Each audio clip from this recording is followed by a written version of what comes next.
Coming to you from the city of the weird. Exploring topics from the esoteric and unexplored to dimensions unknown. Shining a light of truth on the darkest corners of our reality. Welcome to the Curious Realm.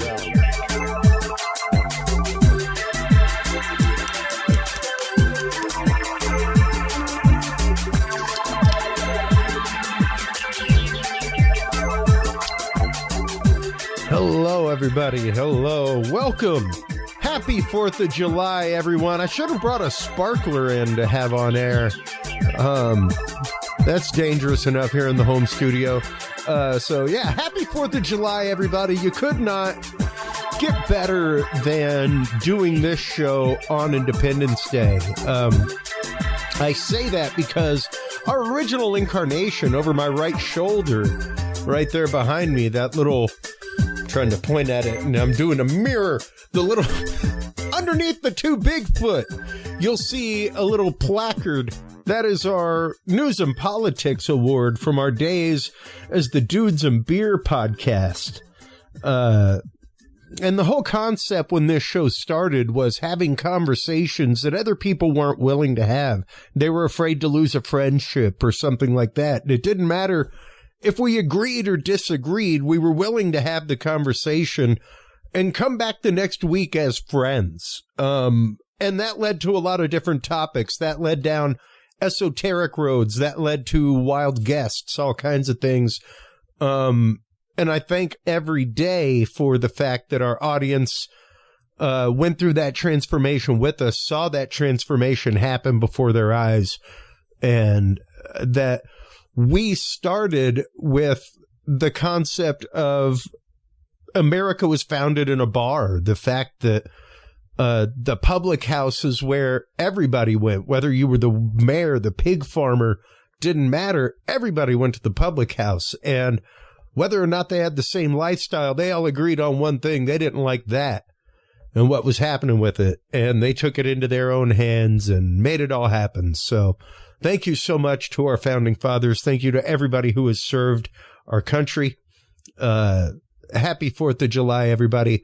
Happy Independence Day. With that in mind, let's hop on over to one of the greatest things about our country, the news, the media, the preservation of the first. Let's check out the news over on the Curious Realm Facebook page. Hop on by, folks. Follow us on Facebook. Join the Curious Realm group. You can join the conversation, post articles.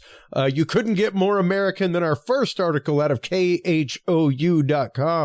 Joey Chestnut down 62 hot dogs to win the 16th Nathan's Hot Dog Eating Contest. 62 hot dogs. Imagine that. Wow.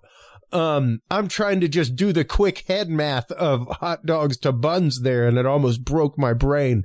Out of USA Today, cocaine found in the West Wing of the White House while President Biden was away.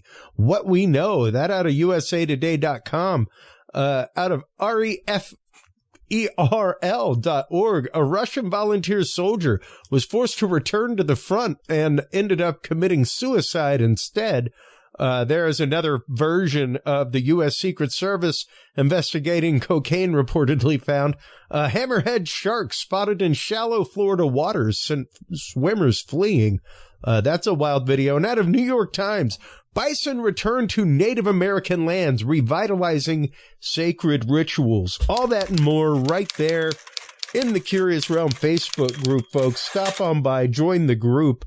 Join the conversation. While you are online doing that, make sure to stop on by, follow the page of our guest,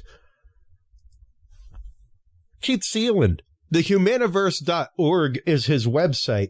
That is where you can find his books. You can also find his books, of course, at the Curious Realm store. Welcome back to the program, Keith Seland. We will be talking with you tonight about your recent presentation at Roswell. You are still presently in Roswell right now. I'd like to thank you so much for joining us from such an awesome location on the 4th of July. And sharing with us always your information and knowledge about petroglyphs, your research into this ancient societies, or ancient cultures rather, and their use of petroglyphs at sacred sites, things like that. Yeah, thanks a lot again, Chris, for having me on. And, hello, everybody. I am still in Roswell and was able to participate in I believe it was the 33rd annual Roswell UFO Festival. Wow. And it was very successful. All of them get a little more successful as they go along. So it was 3 days of fun, of education.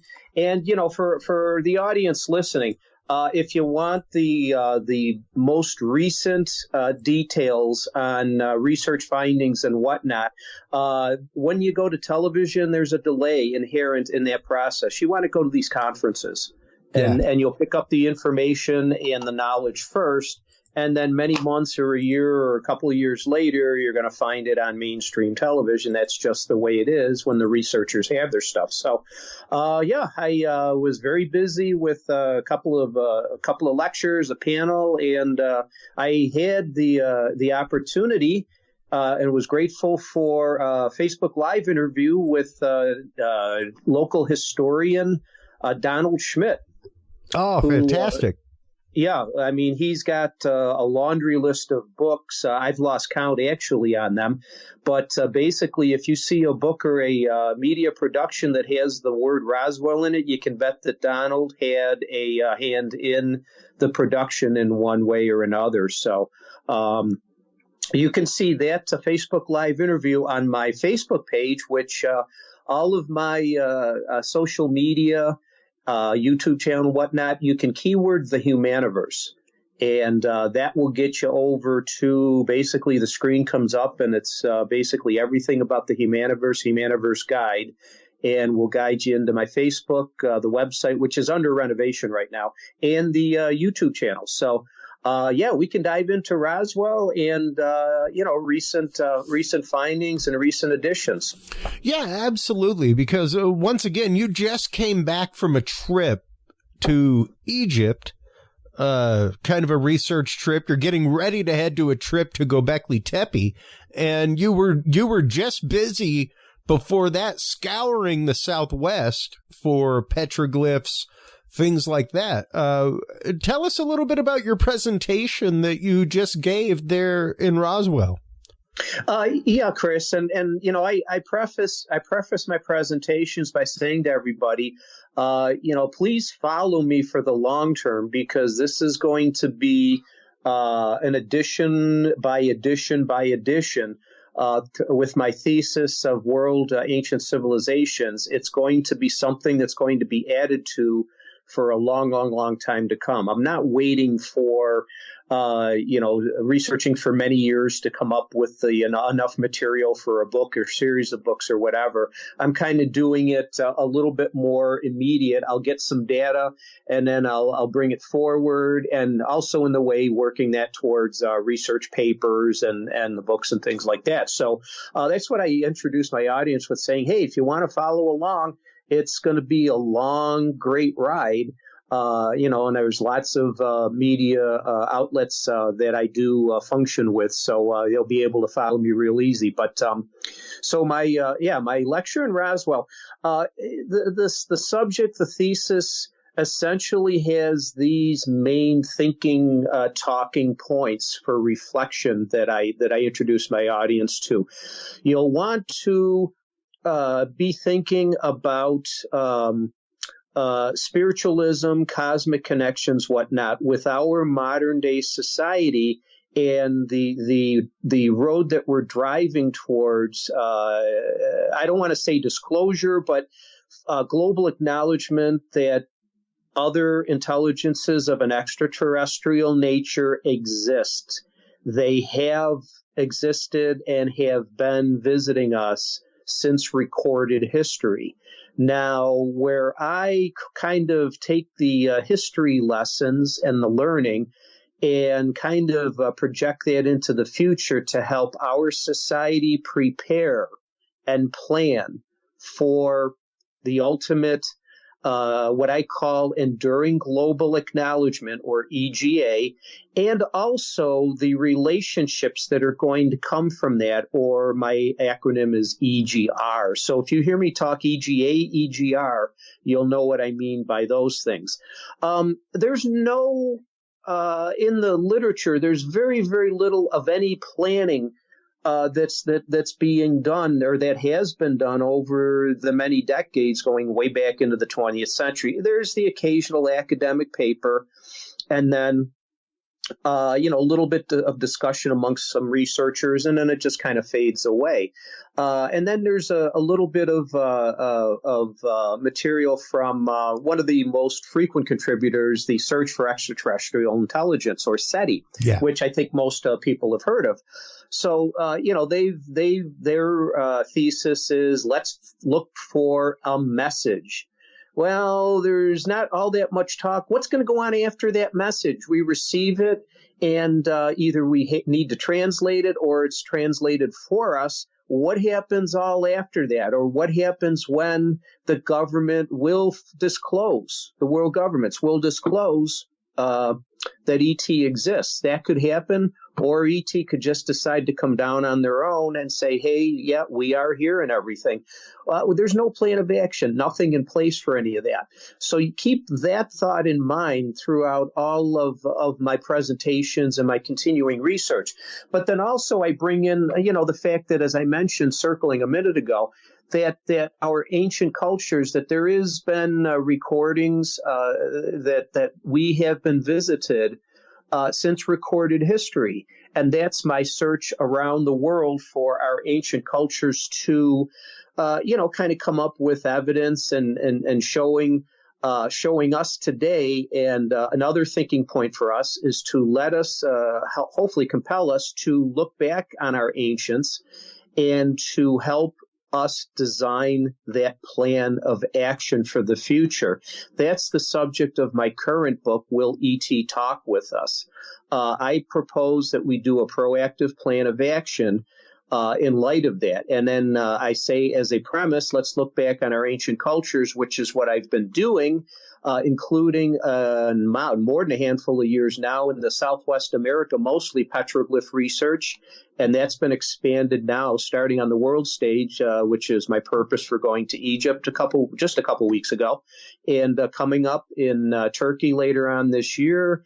I have been invited also at a future time to go to Australia and study the Aborigines for a while, and then also to Nepal, which is kind of a hidden little nook and corner in the world landscape. So all of those are going to be searching for evidence, and it's beyond obvious. It's apparent that we have our ancients were visited since recorded history, like I said, and a lot of the curious and what I call universals. That's another concept that I will talk about a lot. I'll mention universals, and what that means is that each of our ancient civilizations, in which we today still are in agreement that they were not supposed to have traveled to see each other, but yet all of our ancient civilizations came up with these ways of life, the moral codes, the tree of life, tree of knowledge, their deep, profound harmony and peace and resonance with their environment, their universe, the spiritualism. And I don't mean spiritualism even so much in the religious sense, but the spiritualism that comes with the cosmic connections and the consciousness that they had and the holism that they had. We know today about all of those terms that I just mentioned and the concepts behind them, but yet we don't practice a lot of them at all. So that's in bringing all that around together into one big ball. That's my quest, is to look for evidence of our ancients, and that they had these connections not only with gods, deities, but also ETs in helping guide and structure their ways of life. Absolutely. And once again, the one thing that I love that you drive home in your work is that petroglyphs are not rock art. What I have up on screen right now, folks, is rock art. You see animals that live around the area, things like that. Like this is some rock art from the Amazon. You see some images of everyday life. You see some images of people hunting, stuff like that. When you're talking petroglyphs, that is when you're talking creation stories. That's when you're talking origin stories. That's when you're talking star people who came from other places and told us things. Things like that, like the amazing panel that you captured in the Southwest that I've got up on screen right now. But phenomenal stuff.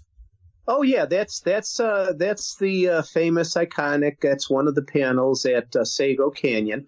This is, also too, as we talk here, I'd like to hopefully interject as much as I can in terms of those of the audience that might be interested in visiting some panels in their future, to give them little tips in terms of being able to maybe start to interpret, or a couple of little tips and encounters when they come up upon a panel, to, instead of just looking at it as art, they can actually, it could be interpretive for them, and that they could start actually making some meaning, a little bit of meaning of the panels. Now, I mean, it's the Native America. There's, unfortunately, we don't have their version of the Rosetta Stone that allowed us to learn about the ancient Egypt civilization. Yeah. It's been a lot more of a many more piece jigsaw puzzle to be able to put together, and I think eventually we will get to that stage.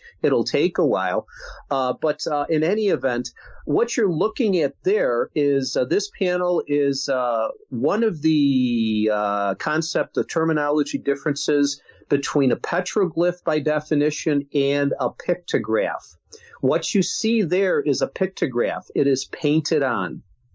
That's the main difference between that and a petroglyph, which is pecked or chipped into. So what you see there, this Sago here is readily available for anybody. This again has some a little bit more esoteric and hard to decipher. This is a work in progress as far as being able to determine the communications. And again, this is not art, and I rail against this in the art professions.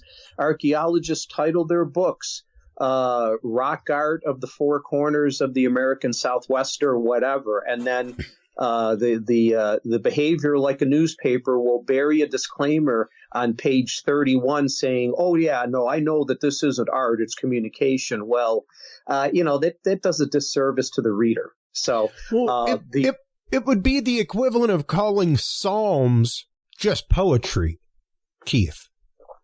Because this is, once again, even if you ask the tribes, the people whose ancestors made these sagos and these panels, they will tell you that it's like, you want to see the rock art of us hunting and things like that. Like, that's over here. Those panels, things like that, normally aren't on, quote, sacred ground, things like that. Correct? Yeah. And I mean, we're all guilty of it. The professionals and the lay people, our society is typically, and, too, just being in Egypt a few weeks ago, over there, they do the same thing. It's art. It's called art. And, all of these ancient languages, whether they be phonetic, a little more advanced like Egypt, or like the Aborigines or the Native America, which used a mental process called ideography, in which we use that today. But there's very profound and deep meaning within their art.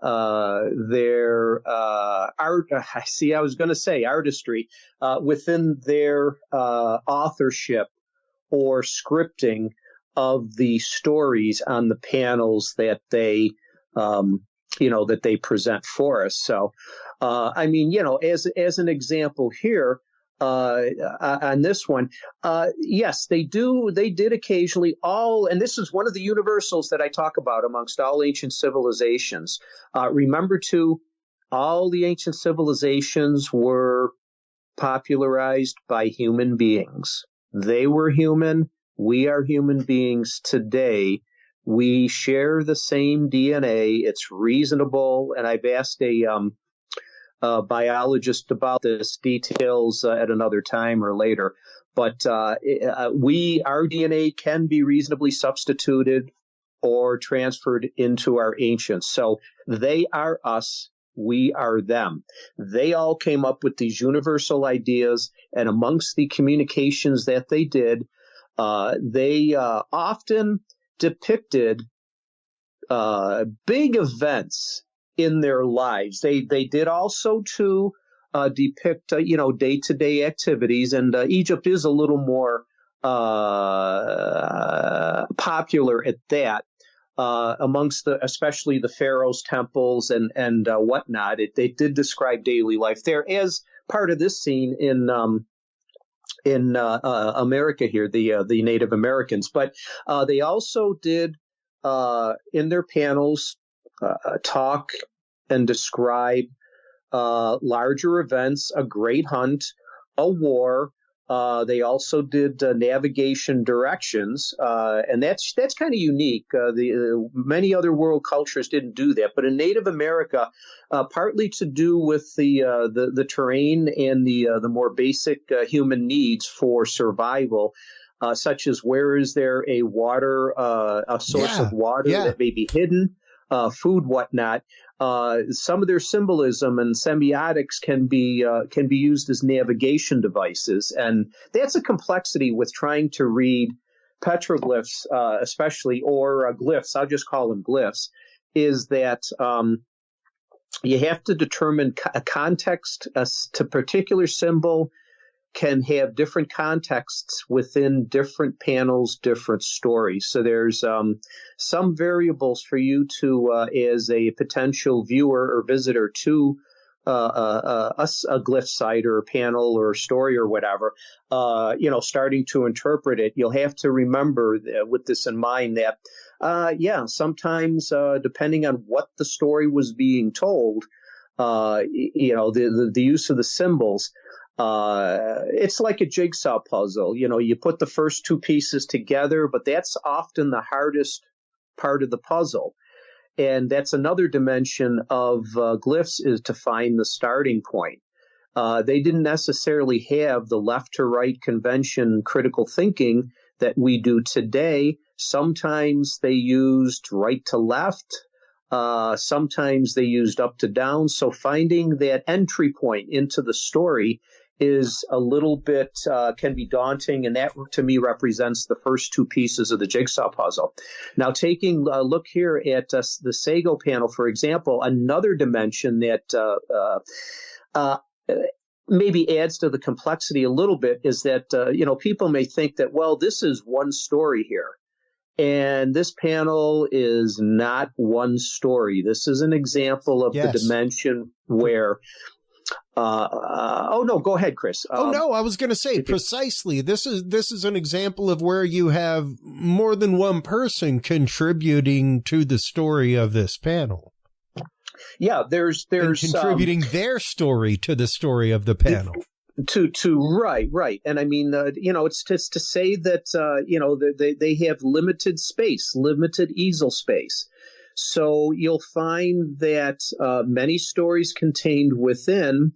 You'll find also what I call a temporal dimension, which means, and partly dependent on the supply and demand of the easel space available, you'll find that some stories maybe overlap, but for the reason that they just ran out of space. So you could be facing at a panel here that could last or be telling stories from hundreds or maybe even 1,000 years or more. I don't know if you have a panel there. There was also, I found further up in Sago Canyon, there was another panel that has to do with what I've decoded as a part of it as the Tree of Life.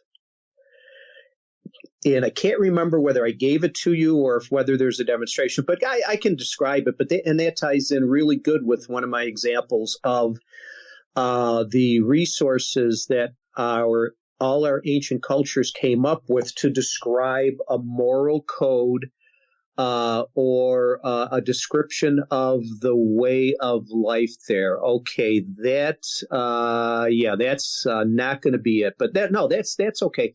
And as you can see here, nope, that's a little bit different also. And that is actually, I think you're getting into another the Great Gallery, These are just Canyon. Previous images that you have sent me. Okay. Of things from your previous research into petroglyphs, things like that. Okay. There in the canyons, and it's fascinating to me, especially whenever you start going through. We had a listener, Ryan Mills, mention, I bet that they were Polynesian. What have you seen any kind of familiarity between these symbologies? Because I mean, of course, I've been like I've told you off air before, I've been writing an album about petroglyphs, using many of the geometric images that are within petroglyphs to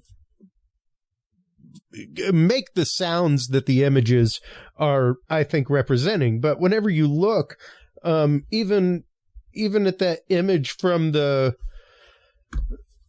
Amazon, the panel from that, you can see things like water. And it's interesting how,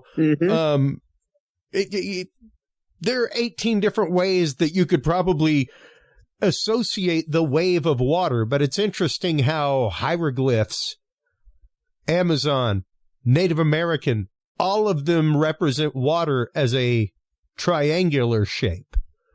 And again, that leads back around to my point, Chris, where never fail to remember that all of our ancients were us. We are them. They were all human beings. Our thought processes on many major levels is precisely the same. Yeah.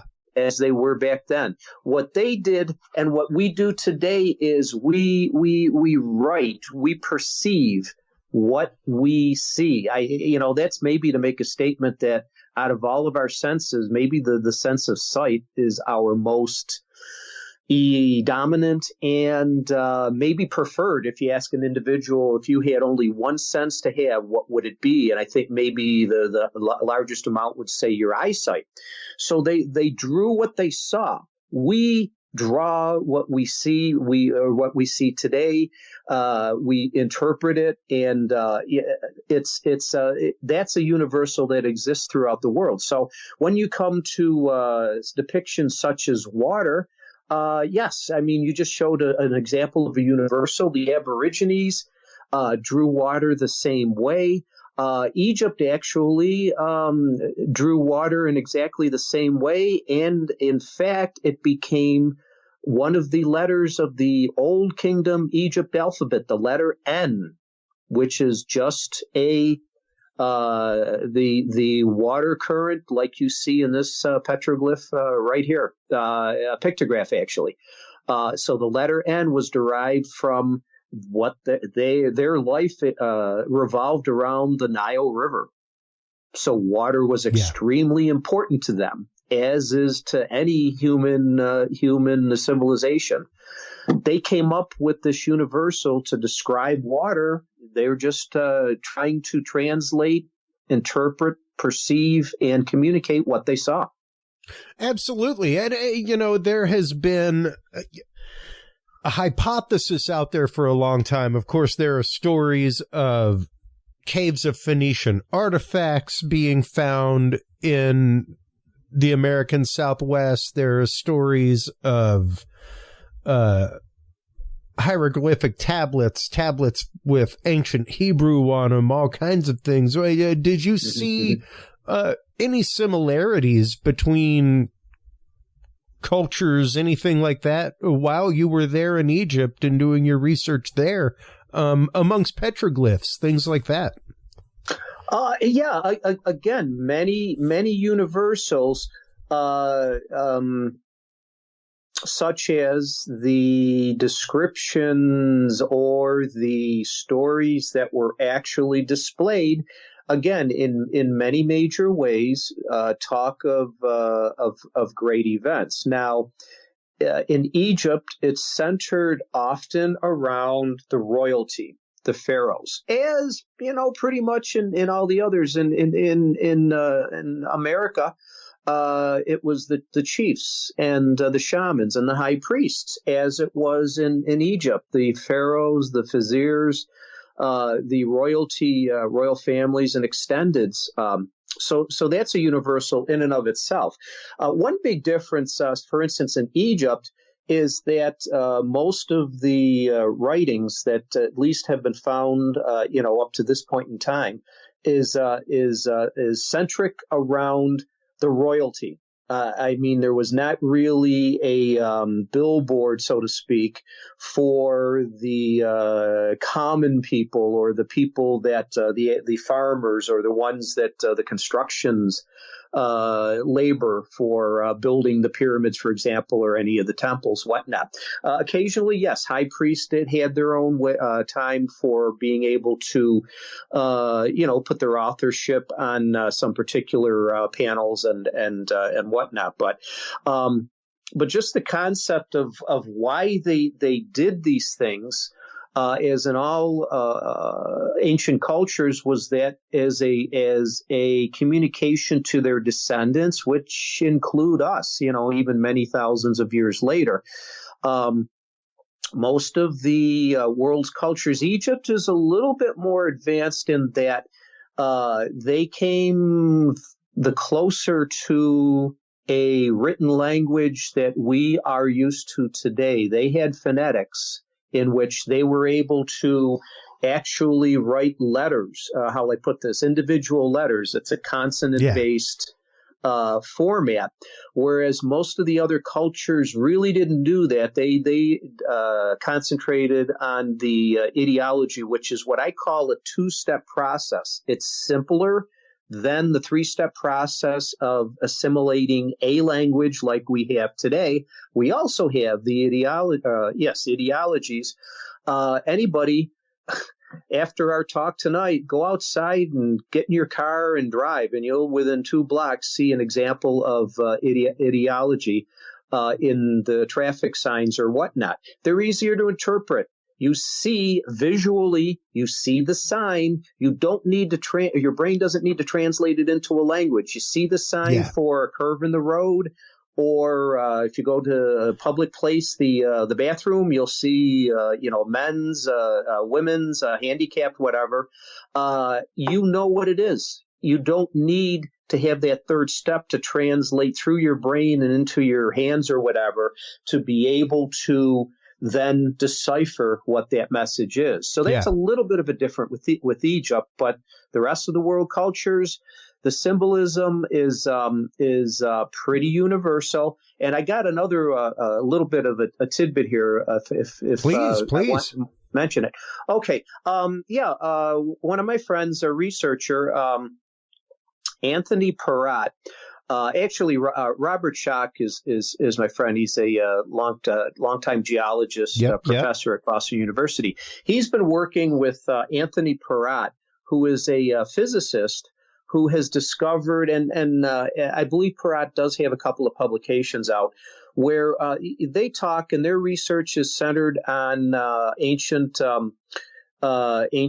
civilizations, but to do with the melting of the ice age and the solar sun activity, which precipitated the melting of the glaciers, and then a brief 1,000-year cooling down in the middle of the warm-up, but then rebounding to where we are today. Anthony Peratt noticed in his laboratory experiments that to do with plasma, that in the imagery that in their experiments that they took, they noticed that there were many symbols that appeared to visually, at least according to his interpretation, to coincide and somewhat match with some of the panels that they have witnessed throughout the world and concentrated on Aborigine Australia. I believe he also has mentioned there's a place in South America that, so in other words, what happened was when, like we just had a couple of days ago, sunspot and the EM electromagnetic pulse that glanced off of Earth just a couple of days ago. At the height, and it's cyclical, the sunspot activity and whatnot. There is a pattern cycle to it. So what happened back then was that when these EMPs and EMFs would be transmitted and hit planet Earth, some of them causing plasma ejections to where potential for witnesses to see the imagery in the sky. And Peratt's thesis is that the ancients then took those imageries and reported it, inscribed it on the glyph panels. And in his laboratory experiments, some of the images do match pretty decent with some symbols that have been found on panels, especially in Aborigine Australia and in South America. Now, I haven't seen a ton of his work, but what I've seen of it, there isn't any examples in Native America where that plasma symbolism, I'll call it, that they may have witnessed. But also, too, he's going back. Remember the temporal nature of this, which is very important. You can't forget that. These EMF, EMP activities were happening 10, 12,000 years ago. And in the cyclical nature, the sun is active for a couple thousand years maybe, and then it calms down for 10,000 or so years, maybe more, and then it regenerates, and the sine wave, so to speak, comes forth, and then you ramp up for the amplitude, you ramp up for another cycle. So we're talking going back maybe 10, 12,000 years ago. Native America is the oldest current manifestation or our knowledge dating of at least United States glyph activity goes back to an archaic period, which does go back, it's estimated 8,000 or so years ago, maybe a little bit longer, but there's still kind of a time lag between that and the 12,000 that they're talking about with the sun cycle activity coming to a maximum, the melting of the ice age and the plasma emissions that manifest in the potential visuals that the natives did see in the skies at those times. Well, and you know, that brings up a question real quick, once again, about panels like the panel that you provided the video of. Were these stories being recorded for the average person? Were they being recorded for the initiate? What were these? Because obviously, yes, they are recording what they saw and what they experienced that was on a different level than, hey, look, we're hunting a buffalo. But were they intended to be interpreted by the average person, by the average member of the tribe, or were they intended for the medicine people and those that were initiate into that knowledge?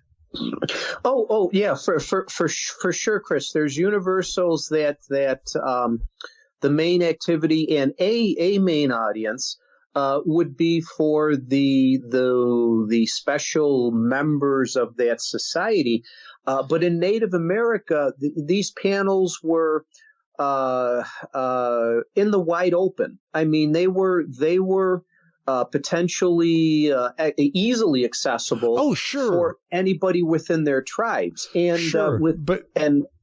But was the symbology known by everybody in the tribe? I guess is my question. Because it's not as though like the average person could be walking down the street of Egypt and see an obelisk with hieroglyphs on it, but the hieroglyphs weren't the average writing of the language of Egypt. I mean, that's kind of like saying everybody was roaming around Rome speaking Latin.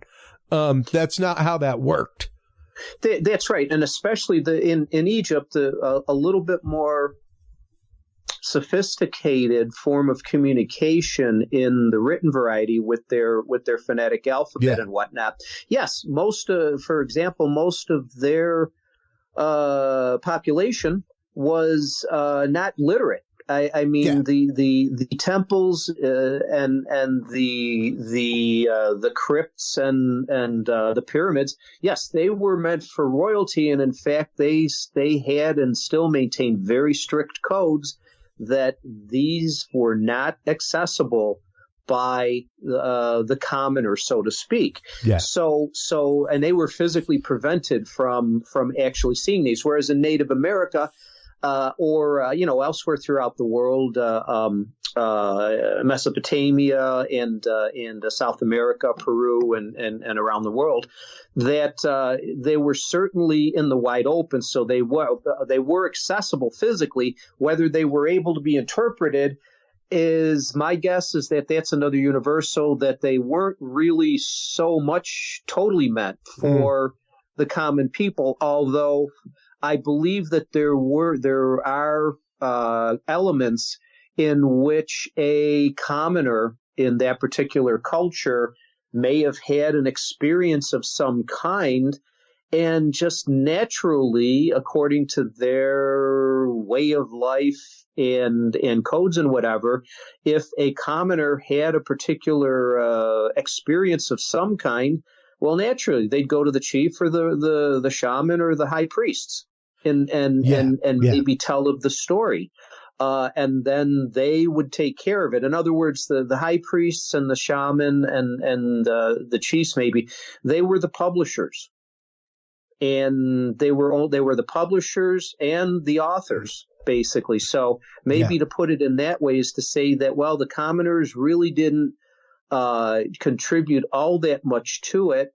And then also, too, you look at, the evidence of back then, all of these ancient lives, it was more difficult. I mean, they had to spend more of their time looking for food, water, agriculture, providing enough for the tribe and whatnot. That took up most of their time anyways, where the specialized crafts people, which included the priests and the shamans and or viziers or ministers to royalty or whatever the civilization was. They were the ones that were more so involved. It wasn't for the common people. It was more pointed towards their descendants. I mean, the way that they made these things, and this is universal. We're looking at communications, we're looking at architecture, we're looking at building structures from thousands of years ago, and I'm going to be walking and touching stuff that's now dated 12, 13 or more 1,000 years ago. Yeah. And they still exist today. Yeah. Yeah, precisely. And especially whenever you're talking about locations like Göbekli Tepe. Once again, not even discovered until, was it 2014 almost? Right up around there? Actually, Chris, this goes back to the 1960s. Oh, does it? Okay, yes. Now, before Klaus Schmidt, who was generally credited, the German archaeologist, in 1960s, there was knowledge and uncovering of the first couple of mounds in Göbekli. And it was decided amongst the archaeology profession that these things potentially had in other words, it was rocking the boat if these things were exposed, because there was conjecture that these things are way older than what they felt comfortable with. So they kind of covered it up. And then Klaus Schmidt in 1991, I believe it was, he had gone back there a few times and was uncovering more.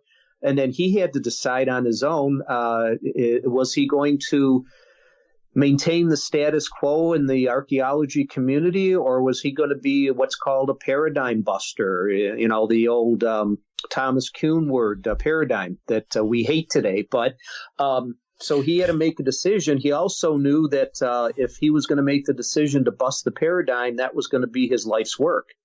He decided to do that. So the next year in 1992 was when the excavation started. So, and it continues today. It's estimated that I think only maybe 4 or 5% of the entire landscape of Göbekli has been uncovered. And since those decades, there's been more than a handful of other sites uncovered, and we're going to be visiting Karahan Tepe, another sister site to Göbekli, which is geographically just over the hill, so to speak. But and you know, also too, Chris, I was going to say that what the future holds for us in terms of new discoveries.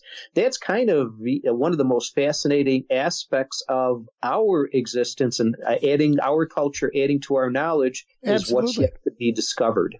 Well, you know, and that is the beautiful thing, to bring it right back to Roswell disclosure, Big D disclosure, as we said with Stephen Bassett a few weeks ago.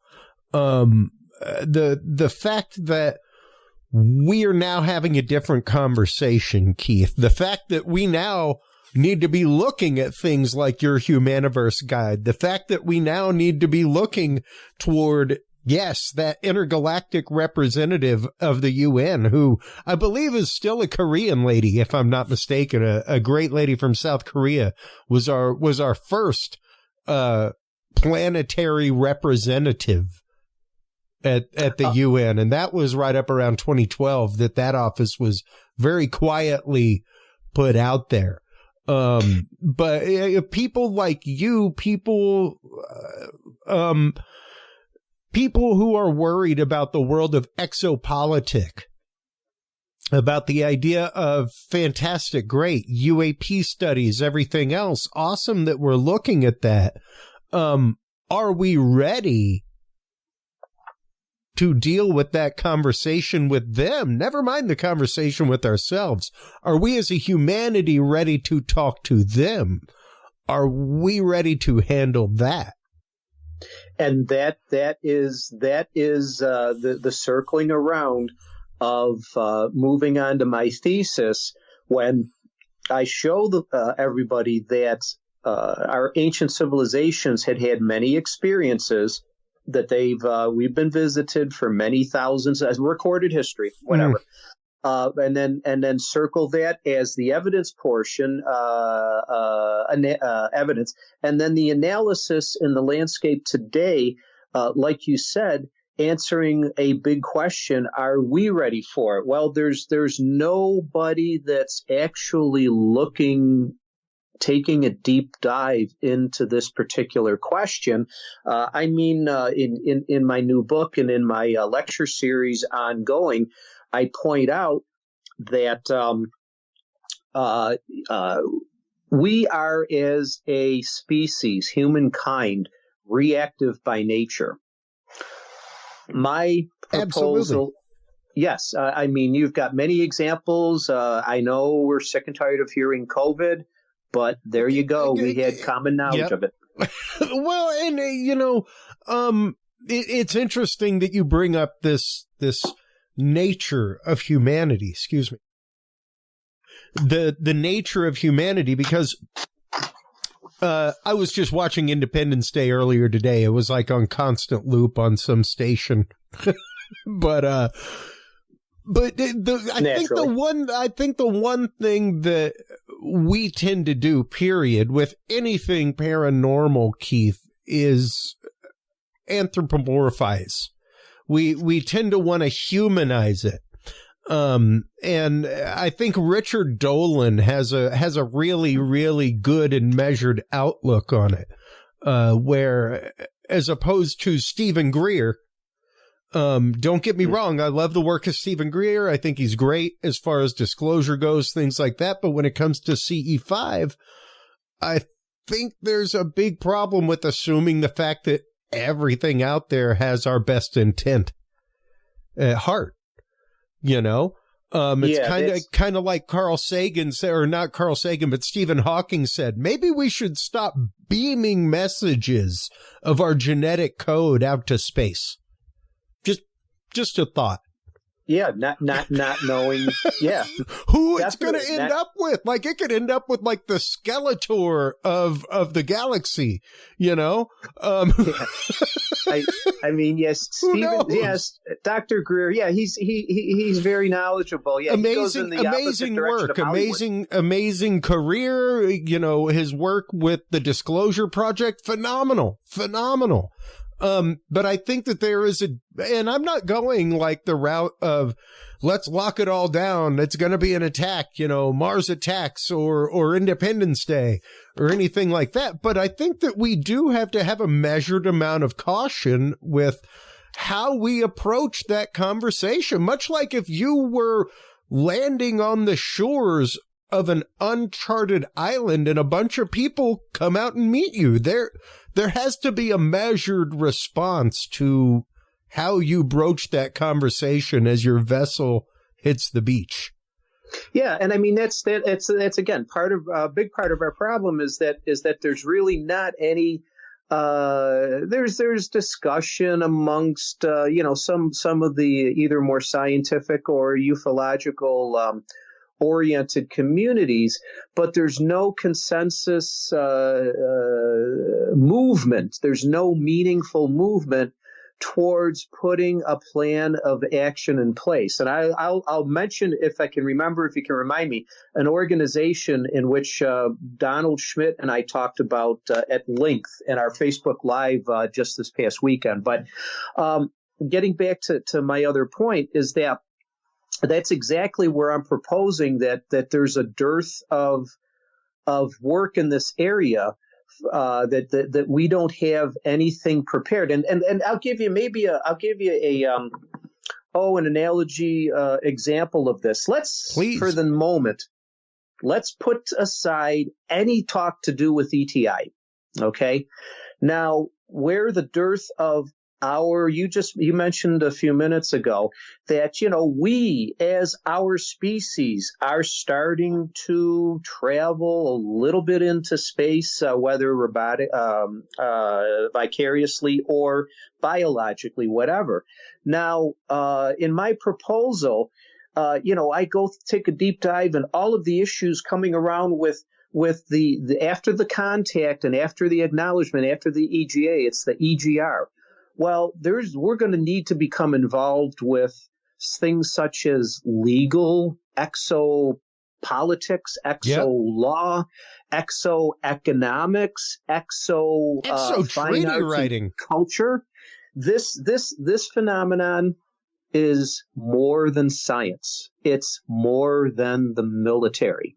Okay, let's put aside ETI. We're already going to the moon. We've already had China take a flag up there, figuratively stamp it into the moon and say, this is ours.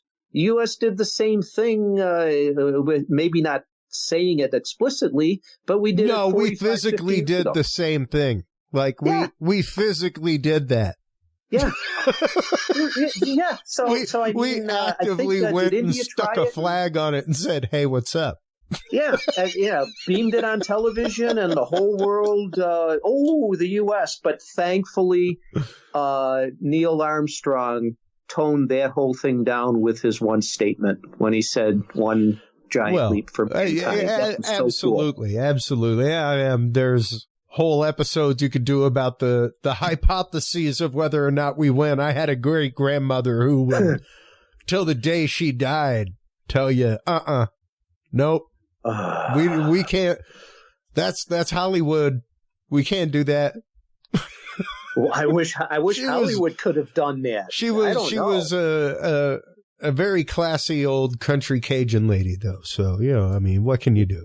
But we all have our beliefs that we hold strong and fast to, Keith, and it is hard sometimes to unseat those beliefs despite being presented with facts to the contrary of belief. And so much. So, but yeah, so we haven't, for our own purposes, we haven't come to any meaningful progress with exo-law, anything to do with our activities and existence on Earth, projecting that onto a foreign planetary body or whatnot. Yeah. There's nothing in place for any of that.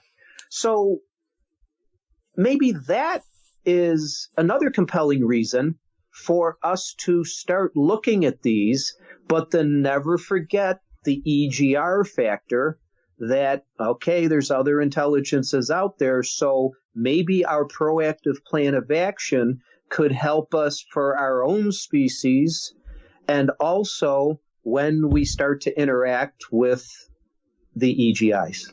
Yeah. Well, and,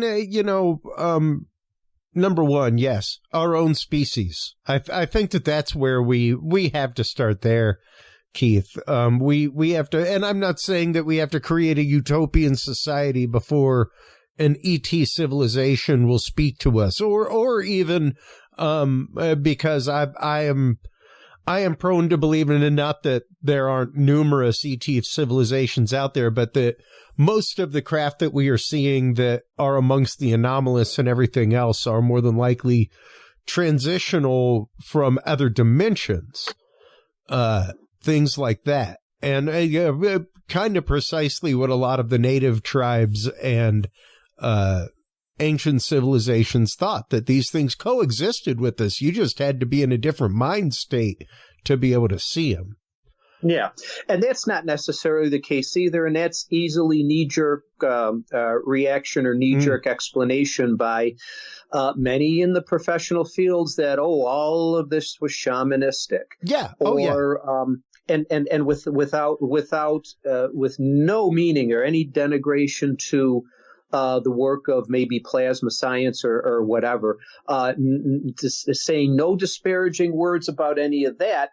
And it's very, very reasonable and possible to say that, again, knowing the human behaviors, that they recorded what they saw, that some actually did see these things. But it's more than chemical stimulation. It's more than seeing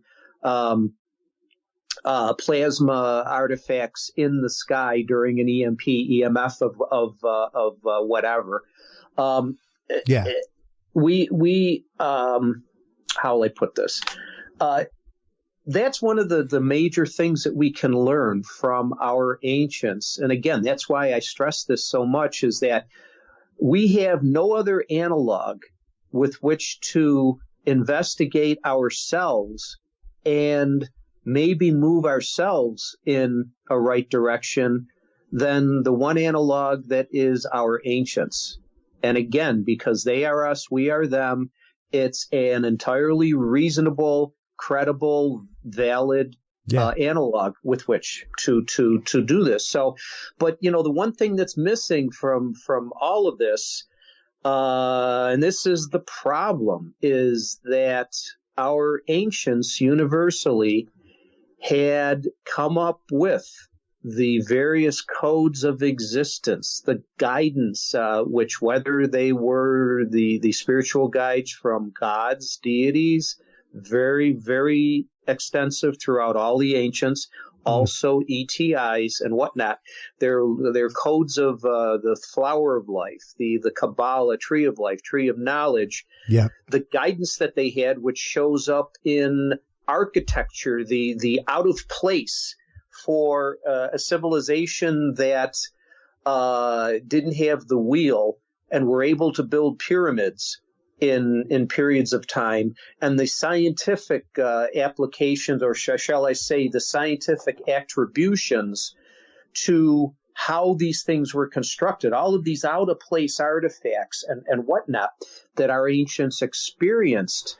Yeah. they also had the harmony, the holism, the peace, the way of life. And yes, they were at war with each other, but their codes existence. If you lived a good life, and when your time of transference and passing came, all of the ancients also had their own pearly gates, so to speak, or their St. Peter, or their 42 ideals of Mott, or purgatory, where if your soul is worthy of going into eternity, or the Great Rift, the Milky Way galaxy, or whatever star constellation, you have to make sure that you lived a good enough life in all of these aspects with which to do it. The Samsara Nirvana paradigm, the reincarnation and whatnot.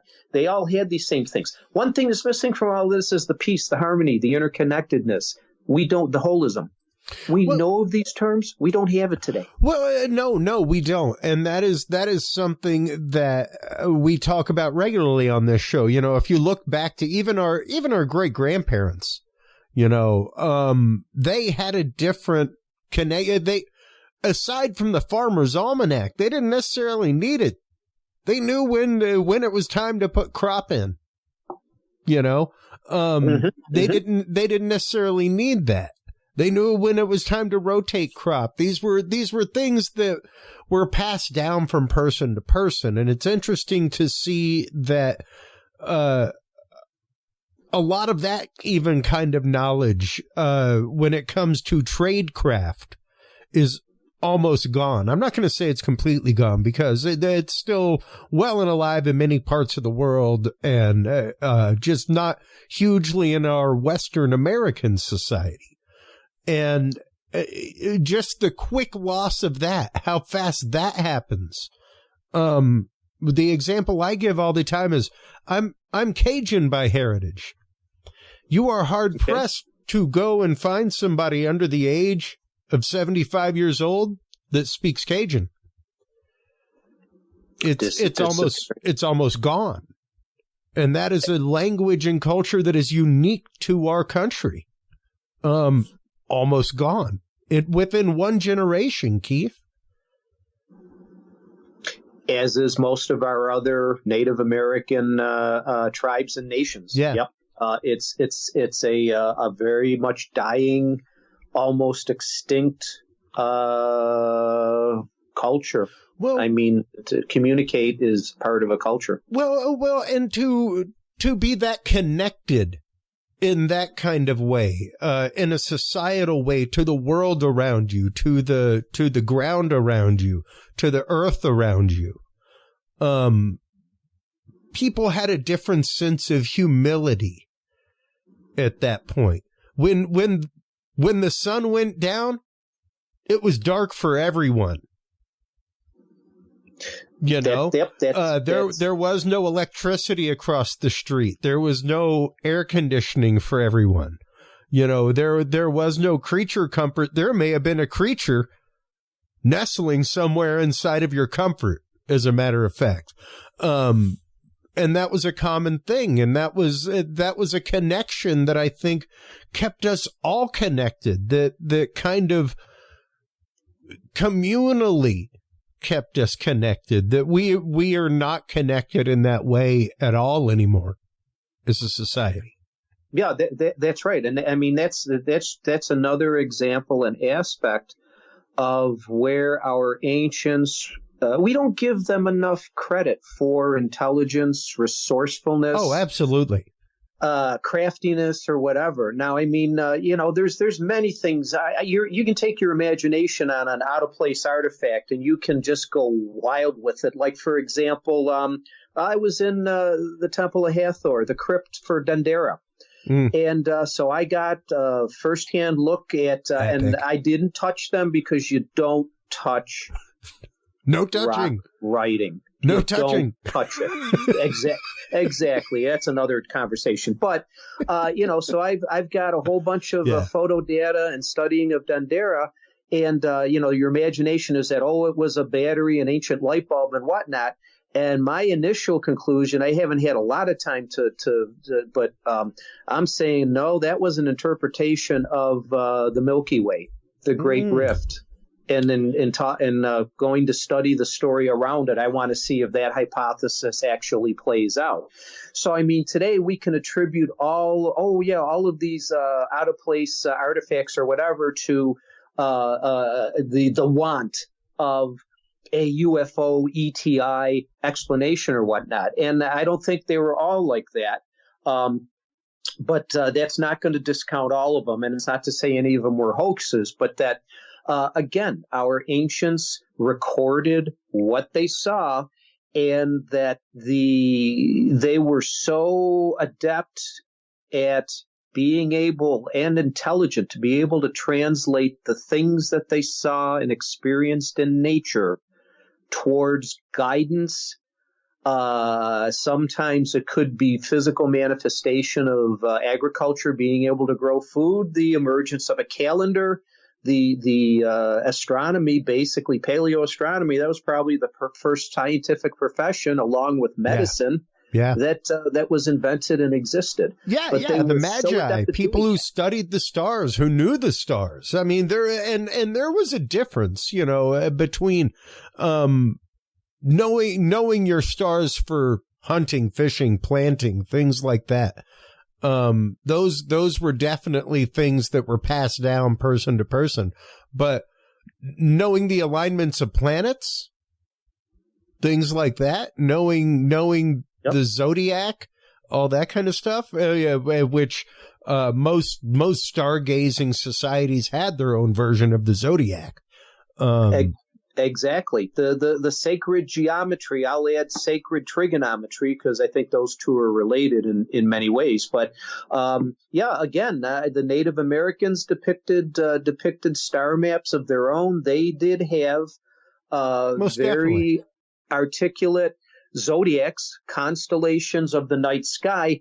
Because there were so many different tribes in existence, there exists a few divergences and differences, but the major players in the night sky were generally agreed upon by disparate Native American tribes, as is more disparate worldwide cultures. The Aborigines had their own, Peru, Mesopotamia, Egypt, the Norse had their own, India and China for sure. See, that's why we also talk too. A lot of the talk is around Western happenings, Western philosophy, and you forget that 2/3 of the world's population throughout history also existed in the Near East, Far East, and Middle East. So still does.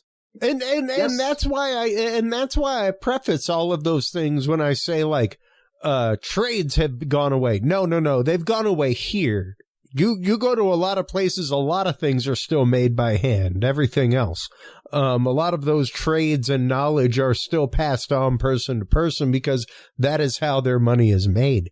But here in America, where things have been industrialized, in just about in any industrialized country, those things are waning. Those things are going away.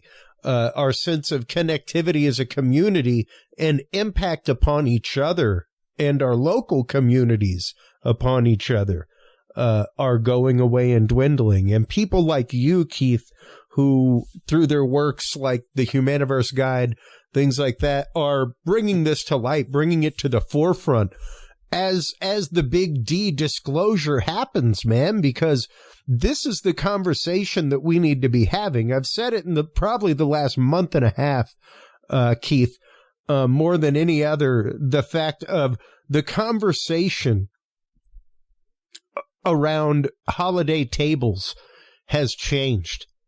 It is no longer like it used to be, where you hear a lot of politic, things like that, and now you're hearing a lot of paranormal conversation. You're hearing a lot of conversation about UFOs, UAPs, that kind of stuff. It's really incredible. Old crazy Uncle Chester ain't as crazy as he used to be, is he? No, is the conversation that's being had. And it's very interesting to see that happening.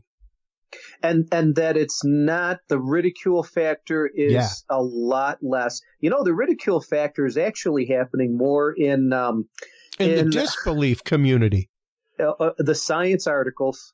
Yeah. I mean, Scientific American, when you read titles that say, this researcher is doing this, well, the title continues. Good luck with that. The ridicule. Yeah. And I found this in the crowds. I mean, even Roswell now, over the last few years, the crowds, how will I put this? The atmosphere has changed a little bit. Now we're a sanctuary community. There are camps, Keith, within all of these communities. And it's interesting. Even within the UFO UAP community, there are camps, politics. Yeah. It's interesting as somebody who sponsors events in all of these and gets to kind of come and fly on the wall, from community to community. It's interesting to see some of that.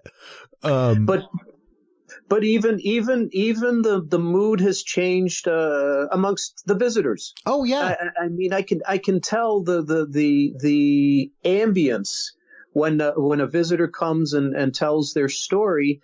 They're a lot more, and often they'll have a sig other that doesn't agree with their views or denies that they had an experience or whatever. Oh, please God, don't encourage them. Yeah. It's not as contentious as it used to be. So it is changing, and the visitors still recognize, hey, it's especially the experiencers, the CE45s, that it is a sanctuary, but so that they are, there's a comfort zone, but they've even become significantly more comfortable now than even just a few years ago. And I think that's the conversation, the narrative. It's continual now. I mean, I did a long YouTube series. I haven't been able to post it all yet, but I took a deep dive into the efforts of 16 different world governments. Oh, yeah. I saw that one. That was fantastic. In terms of what that nation is doing towards disclosure efforts and whatnot. So, and it's an ongoing work, but the United States is certainly not we are far behind. Far behind. Right. In disclosure and putting documentation out and acknowledging anything. We are almost a decade to 2 decades behind many countries like France, things like that. Brazil, absolutely. Keith, Australia, England. I want to thank you, as always, for coming on, especially while you're still there enjoying your time in Roswell. Thank you so much. Let everybody know, aside from your YouTube channel, of course, where can they go to follow all of your work? Where can they go to keep up with things? Where can they go to get their copies of the Humaniverse Guide? Yeah, I'm most active visually, more immediate on my Facebook channel, which is titled The Humaniverse. And the website, which is also titled The Humaniverse, now that's under revamp. So Sherry's working on that real diligently. She's in the middle of it. So hopefully within a few weeks, I'll be able to do a rollout on that.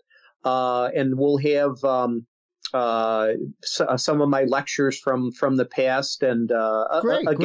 Facebook seems to be active, but I've been on the road a lot lately, so it's a little hard to communicate and get all these things packaged and put together. But the books are always available. They'll be on the website. You'll be able to order them directly from the website. But I encourage anybody, Amazon, all the booksellers, Amazon particularly, Google, Apple, Barnes and Noble, some independent stores, local stores and whatnot. And also, of course, at any conference I attend, they'll be available there. And, I'll have signings and things like that. So coming up schedule-wise, actually, I'm preparing. I'm going to still detox a little bit from Egypt and put a little bit of that together. Turkey will be in August. And then right after coming back from that, I'll be in Exeter, New Hampshire. Labor Day weekend for their particular conference. Peter Robbins, Kathy Martin again. I've got a definite engagement in Bowie, Baltimore, Maryland in October, the Mysteries of Space and Sky. Oh, cool. We're working also in October, may be pretty busy. I'm working with Susan Morgan and also separately the UFO Congress out in Arizona. So there's no definite schedule on those yet, but October could turn out to be a pretty busy month there. But I'll be back stateside after Turkey, so awesome. I got to get out into the glyph fields a little more. Yeah, precisely. Well, thank you as always for coming on the show, sharing your vast wealth of knowledge, as well as the important message of where we are going as a humanity as this disclosure comes. Are we ready for the big conversation with the others, not even amongst ourselves? So, Keith, thank you so much for your time. I greatly appreciate it. I'll be sharing links, all that kind of stuff with you as always, my friend. Take care. Okay. And safe travels home. Okay. In one sentence, I can say we're ready to start a plan of action, and we got to do it now. We may not be entirely ready for the EGA, EGR thing, but we have knowledge of it. That's the most important part. That's right. Keith, thank you again for everything always. Take care of yourself. We'll talk to you soon, my friend. Okay, Chris, for sure. I'll be in touch, man. All right. Take care. Have a good one. Enjoy. Man, always an amazing conversation with Keith Seland. I love his work into petroglyphs. Great conversations as always. Make sure to go on by, check him out at thehumaniverse.org. While you are online checking out the Humaniverse, of course, stop on by the Curious Realm. CuriousRealm.com is our website. That is where you can go to share your story. If you've had an experience with the paranormal yourself, if you are a targeted individual, if you've seen a UAP, had a paranormal experience, have any evidence of ancient civilizations or monuments, stop on by CuriousRealm.com/story, fill out our experiencer form, leave your evidence with us if you like. There's a spot there to be able to put in audio, video, pictures, everything. Make sure to stop on by CuriousRealm.com/videos. That is where you can find the embedded video channels, all of the YouTube channels of our guests. You can subscribe right there. There is Keith Seland's Humaniverse. And of course, you can go by CuriousRealm.com/store to purchase any of our guest books, including The Humaniverse by Keith Seland. There it is right there, folks. Thank you so much for tuning in to this segment. Here, after commercial break, we will be joined by our good friend and cryptozoologist out of the San Antonio area, Ryan Edwards. We will be talking about the new study that has come out, talking about that everybody is quoting as human beings lived with dinosaurs. Human beings lived among dinosaurs has been the title. We will be talking about that sensationalistic title and the facts behind it, as well as the actual science of cryptozoology when we get back after these messages, folks.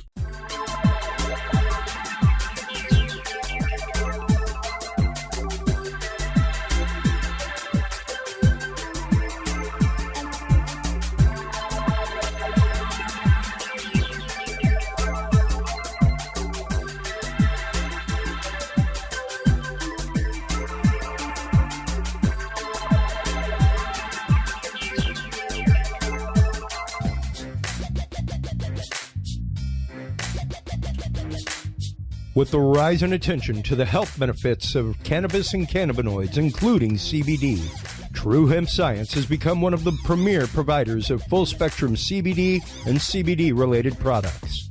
Using a proprietary spagyric process, True Hemp Science extracts maximum benefit from the whole hemp plant. Buds, leaves, stems, seeds, even roots. Every part of the plant is used and then reused to formulate a rich, complex profile of CBD, CBD derivatives, and terpenes guaranteed to provide the relief and benefits you need daily. Visit TrueHempScience.com to experience the best CBD oils, edibles, and topicals on the market today. And use code CURIOUS7 to save 7% off your entire purchase of $50 or more and get 2 25-milligram CBD cookies or brownies free. That website again is truehempscience.com, and the code is Curious7.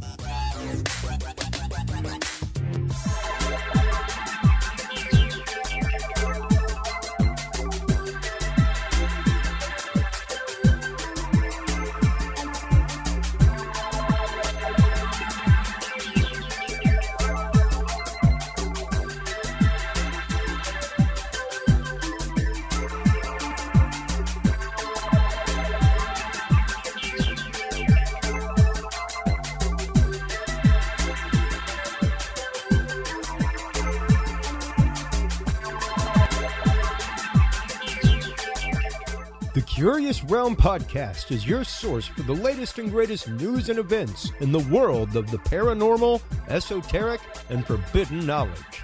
And there's no better way to spark the conversation than with items from the Curious Realm store. Choose from fan favorites like hoodies, mouse pads, coffee mugs, and more. Buy books and items from your favorite Curious Realm guests. Get your hands on the latest gear for paranormal investigations and experiments we discuss on the show. Open your web browser and stop on by the Curious Realm store at curiousrealm.com/store to buy the latest Curious Realm wear and out-of-this-world gifts for yourself, your family, or a mind that you want to open. That website again is curiousrealm.com/store.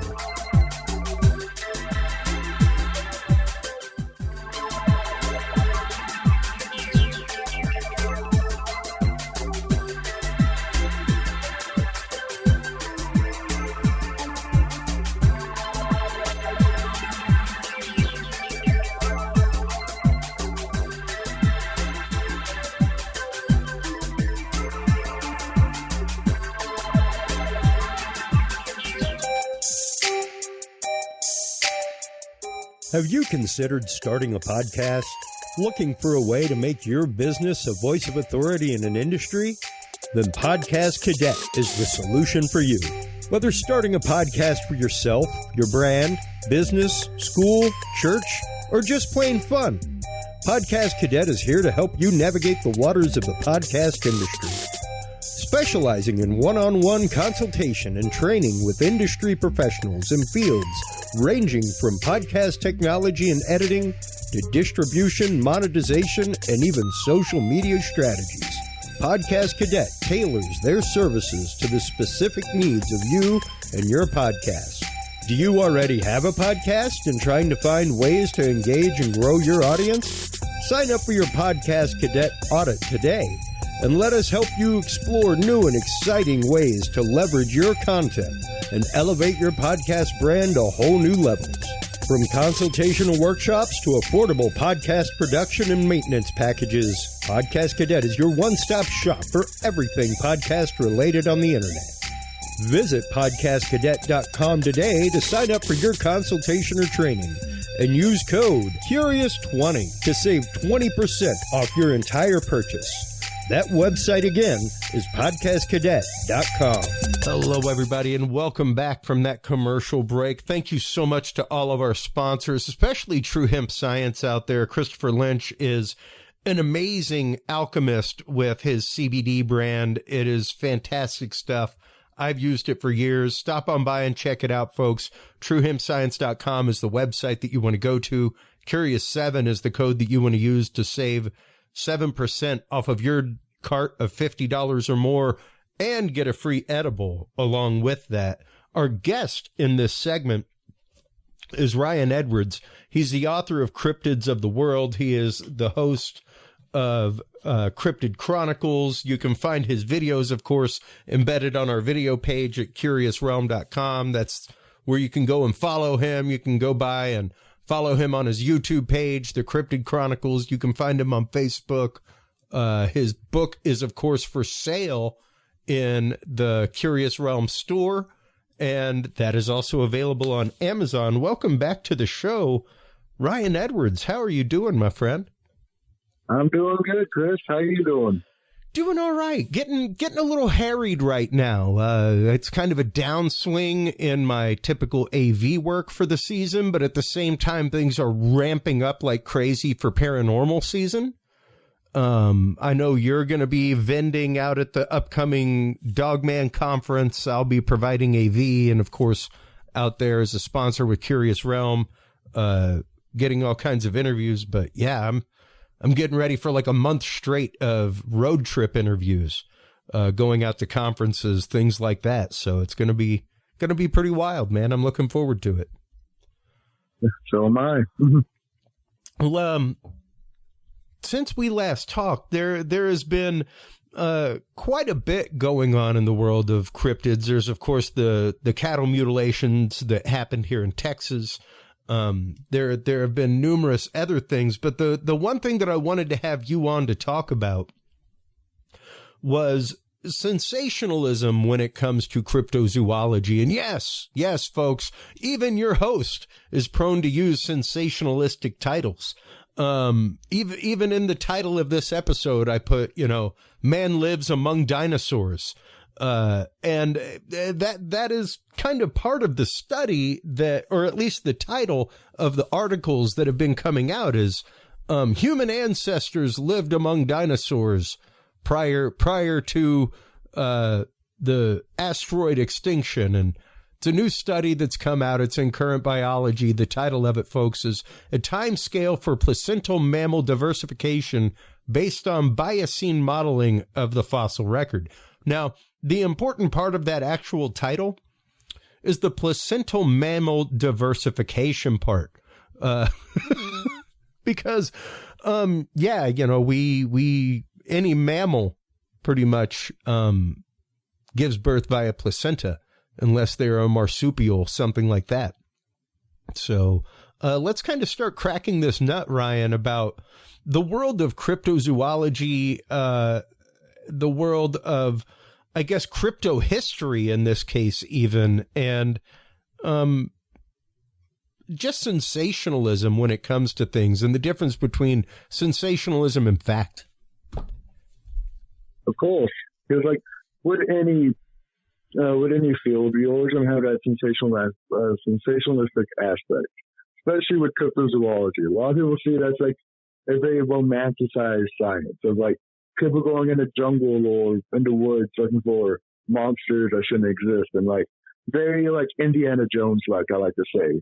And honestly, truly, a lot of cryptozoology isn't like that. It is about the science and not the sensation.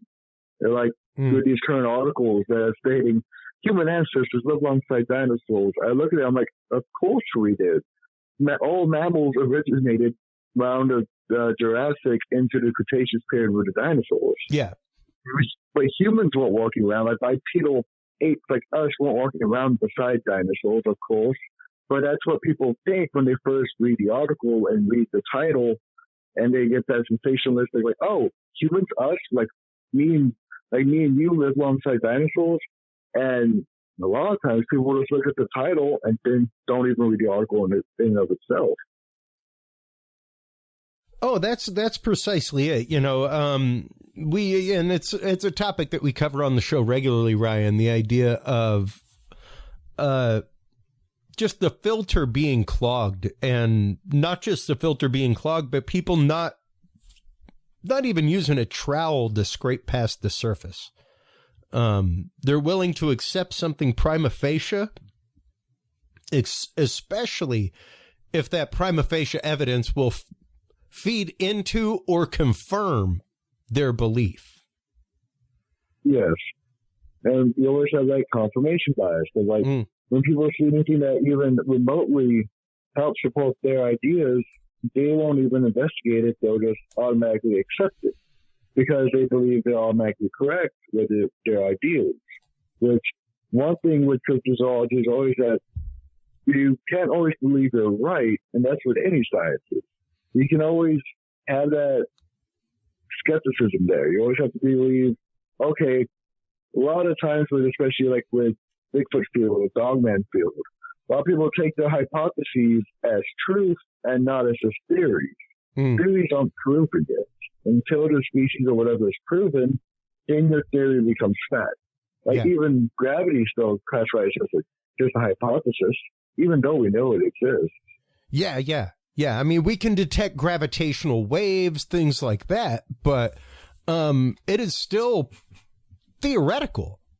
And I mean, things like that are proven all the time. A prime example would be the Nobel Prize this last year going to quantum entanglement and the idea that particles can be entangled via distance and affect and effect each other via distance. So, I mean, these are things that have been considered and thought about for years, but not really proven until recently, and hypothesized, and beyond hypothesized, theorized. Equations were written, and people were like, well, maybe the equations there might be the case, but it wasn't until recently that it was actively proven. Yes. So, yeah, I mean, it's interesting because whenever we have you on, I always love talking about the demystification of things. The one thing that I love about your research, Ryan, and the way that you approach research is you try to tie together not just the histories of cryptids, creatures, things like that, but the actual science and paleontology as well. Yes, because like how I see it, like of course, cryptozoology is a science. Sure. It shouldn't be seen as some type of monster hunt or some type of like, a bunch of people going in the woods looking for monsters. That's not what this is about. Of course, it's field research, but it truly should be classified as a science. And all of it should be having that idea of science collecting and the data behind it. And especially with cryptids, especially modern cryptids, I see a lot of this very unscientific viewpoints of these creatures. Like, for instance, I look at like the dog man phenomena and the goat man phenomena, and you look at animals that truly cannot be animals in and of themselves because they don't comply to anatomical and biological principles. So you have to kind of think outside the box for that. Either you think either these creatures are just misidentifications, or there's something totally different from what we believe as a physical creature. And that's when we kind of get into the more paranormal aspect of cryptozoology, which is something that is outside of really the scientific viewpoint of cryptozoology. It's more paranormal in nature. Yeah, precisely. And, I think, once again, that is a big problem and a big misnomer. Whenever people hear cryptozoology, that is the first thing that they jump to is, Bigfoot and other paranormal examples of things. When in fact, like you're saying, cryptozoology is really just the study of animals that are outside of the norm, animals that have been talked about even tribally for decades, millennia sometimes. And it's interesting because even the sensationalized topic of, man living next to dinosaurs and our ancestors living next to dinosaurs. There have been numerous cases of dinosaur-like critters that have been reported by tribes for hundreds of years, cave drawings and all sorts of things that are very reminiscent of dinosaurs. So even to try and think about the fact that there may have been some dinosaurs that survived beyond the asteroid extinction into the time of humanity, sure. Yes, like, for instance, like, of course, we have the stories of the litany of cryptids down in Africa, like Mokema Bembe, Emilinatoka, Naguda Monin, which I believe to be dinosaur-like, from the sauropod-like Mokema Bembe to the pterosaur-like Kongamata. So, and these indigenous languages, and they talk about these dinosaur-like cryptids, but a lot of times that is something that is kind of a misnomer and that people don't realize is that when you look at the original, like, oral histories of these creatures, they're describing much very different creatures. Like, for instance, Mokema Bembe, for instance. The Lingala people, when talking about the Mokema Bembe, originally we're talking about a creature that more resembles maybe a giraffe or a rhinoceros. But what occurred during the late colonial period, when the European settlers first entered Africa, they took these stories and kind of made them into like, living dinosaurs, because that's what was really common back then. Like Sir Arthur Conan Doyle's book, The Lost World, and these ideas of living prehistoric creatures. And if you look at even the descriptions of these quote unquote dinosaurs, they're very culturally animistic.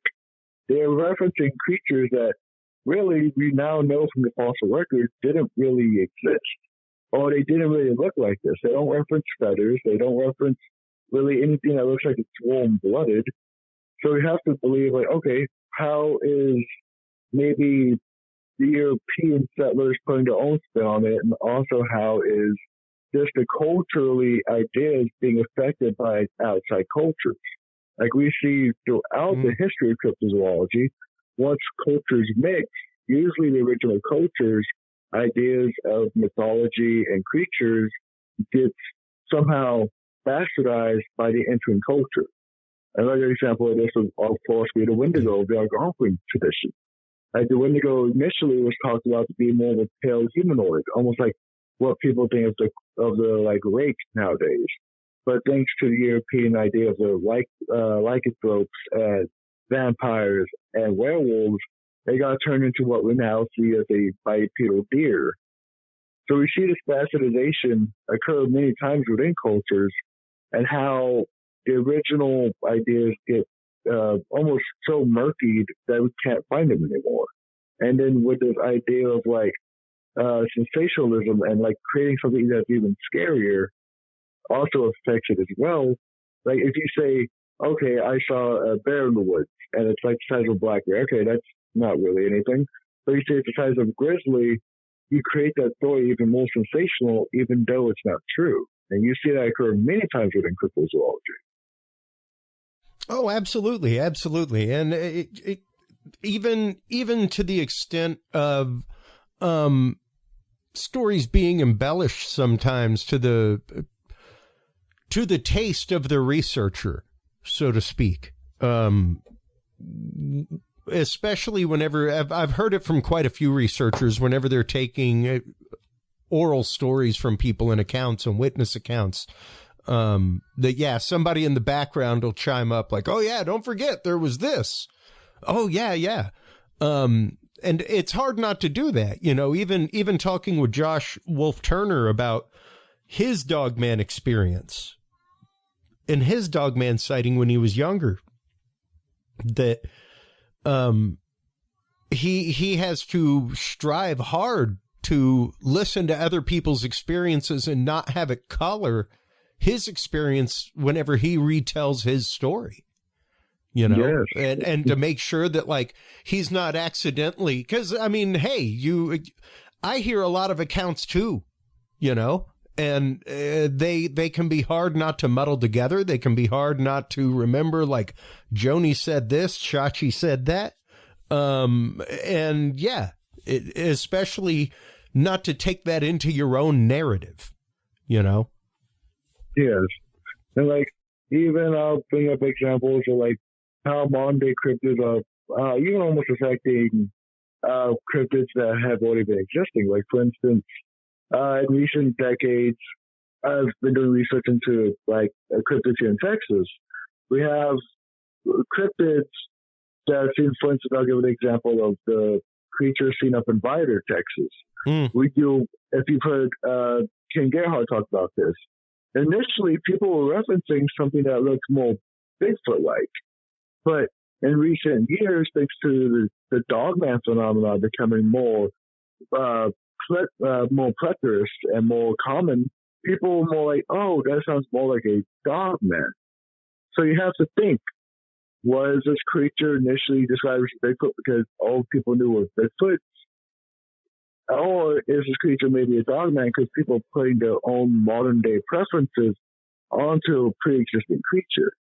And you have to think about this occurring especially with the Bigfoot and Dogman field, because this Dogman phenomena is affecting the Bigfoot research as well. Like, a lot of people are saying, well, what if this creature wasn't Bigfoot and now it's actually a Dogman?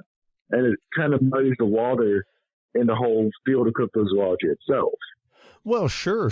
And I mean, even we've had the conversation before, you and I, on the air a couple times about the idea of the marriage of these phenomena, Dogman, other cryptid phenomena with other paranormal phenomena, portals, UFOs.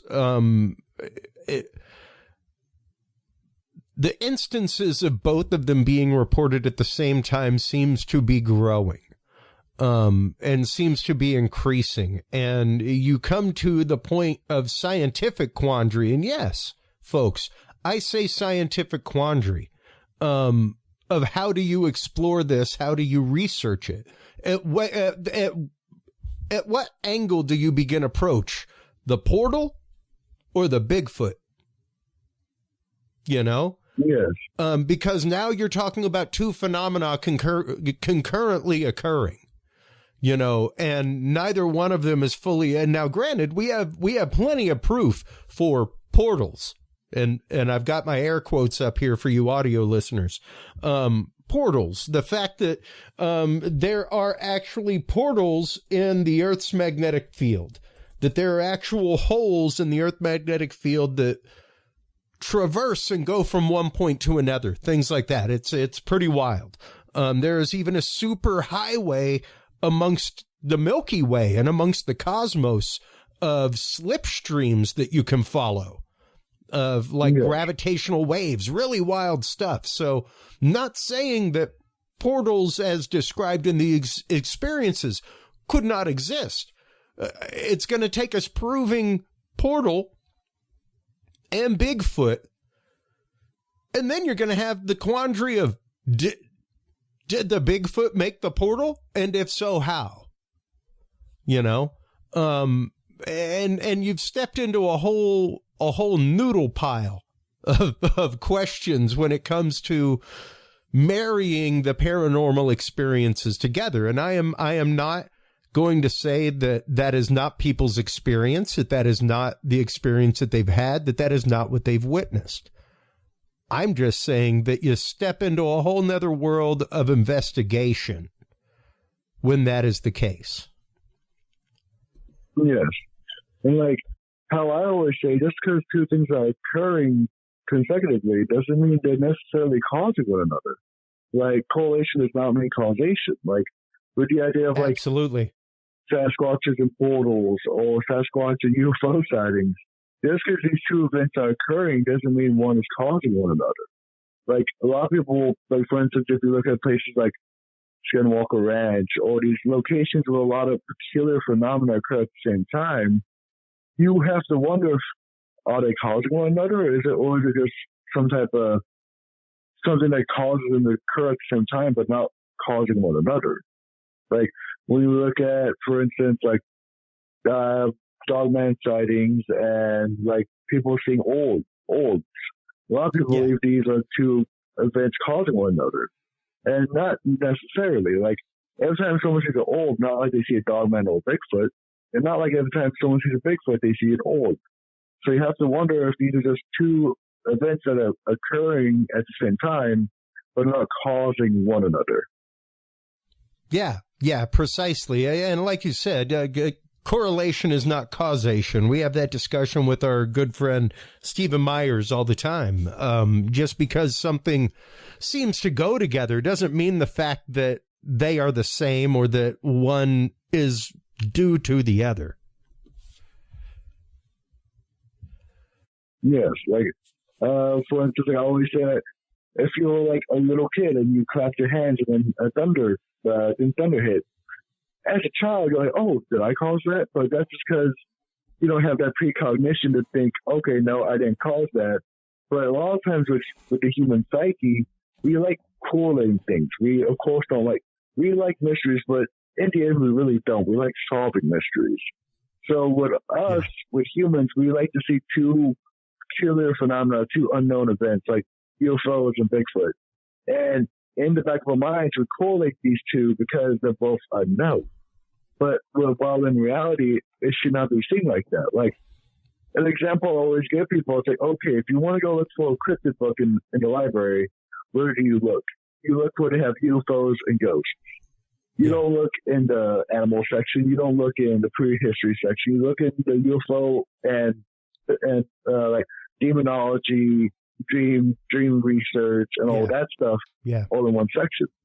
And that's why I believe with cryptozoology in and of itself, it's taken as a more of a paranormal field and not as a biological field, because I personally believe cryptozoology is the first step of zoology. You have to first think an animal is there in order to discover it. Yeah. And that's what people take sensationalistic. Like, oh, cryptozoology is about hunting monsters and finding ghosts and going and looking after UFOs. And that's not what this research is about. It's about the discovery of an unknown species, or even, like, one thing that people forget about cryptozoology, misplaced species. Like the idea of, like, tiger in Texas. That's technically cryptozoological. Or the litany of kangaroo sightings in the American Midwest. That's classified as cryptozoology because it's an animal that's not supposed to be there. Even if it's an exotic animal trade, that's still an animal that's non-indigenous that people don't know the origins of, so it becomes cryptozoological. Like, I'll give an example, like the eastern cougar. The cougars that are seen along the eastern seaboard, that's technically cryptozoological. And even in recent years, the cougars have been seen here in the South, here in Central Texas. That's technically cryptozoological because these cougars are outside of their natural home ranges. So when does cryptozoology take over and when does zoology take over? That's kind of the question a lot of cryptozoologists have to ask themselves. Yeah, precisely. And I mean, it's interesting because we have numerous things like that here in Texas. The jaguarless, all kinds of things. So to see that and to see once again, the misplacement and misidentification of other animals, and to not consider that in the realm at the same time, because there are numerous cases. I mean, here in Texas, we had quite a fiasco with a big cat guy here in the San Antonio area many years ago who let some of his cats go. He was running like a big cat hunt type thing where you could go out and like hunt lions and stuff like that. That is a thing, you know. I mean, right now, even to think of the pythons that are taking over the Florida Everglades, stuff like that, where it's a released species, it's been let go, and there happened to be enough of them that they found each other and started mating, you know. And is it a possibility that other big cat species could crossbreed with a cougar or a mountain lion? Sure, possibly. But more than likely, a lot of these sightings, like you said, are explained by other species that have been released, stuff like that. Yes. Like the whole black cat phenomenon in the United States. Like when people see large black cats. Like a lot of people believe these are melanistic cougars, which that's a possibility, but one big issue is that within captivity and the wild, there's been no reference to a melanistic cougar.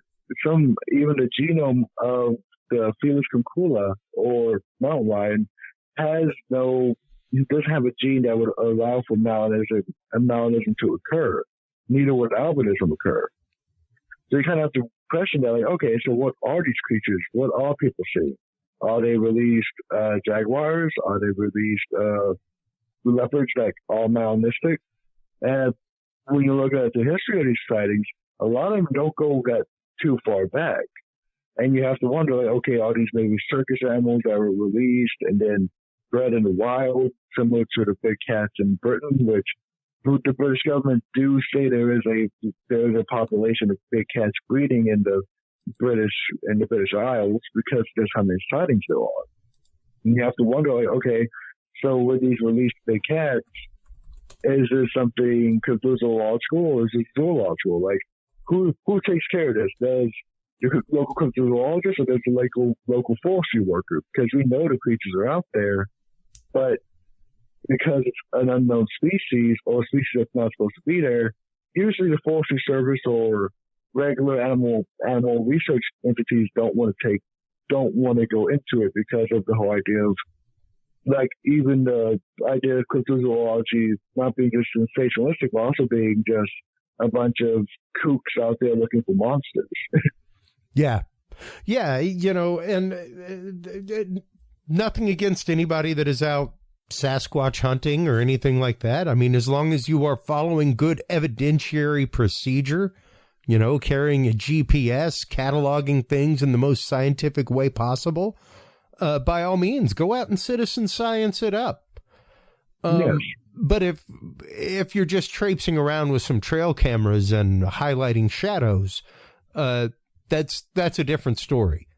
And there are, I regularly discuss with folks from MUFON investigators, things like that, some of the many errors and issues with things like trail cameras, you know, ring cameras, anything with a rewritable media inside of it. Yes.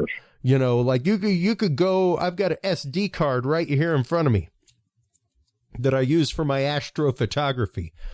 And every time I'm done with it, I format it and I put it back in my camera and I take new pictures and then I'm done with it and I format it.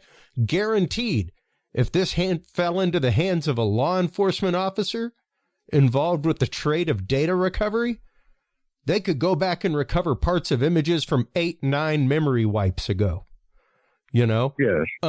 There are always bits of data in there. There's always bits of corruption. There's always, it's not that it isn't great to use it as a means, but as our good friend King Gerhard says, is a photo going to be the evidence that proves it? Likely not. Yes. Like, how I see it is like also the idea of different levels of evidence.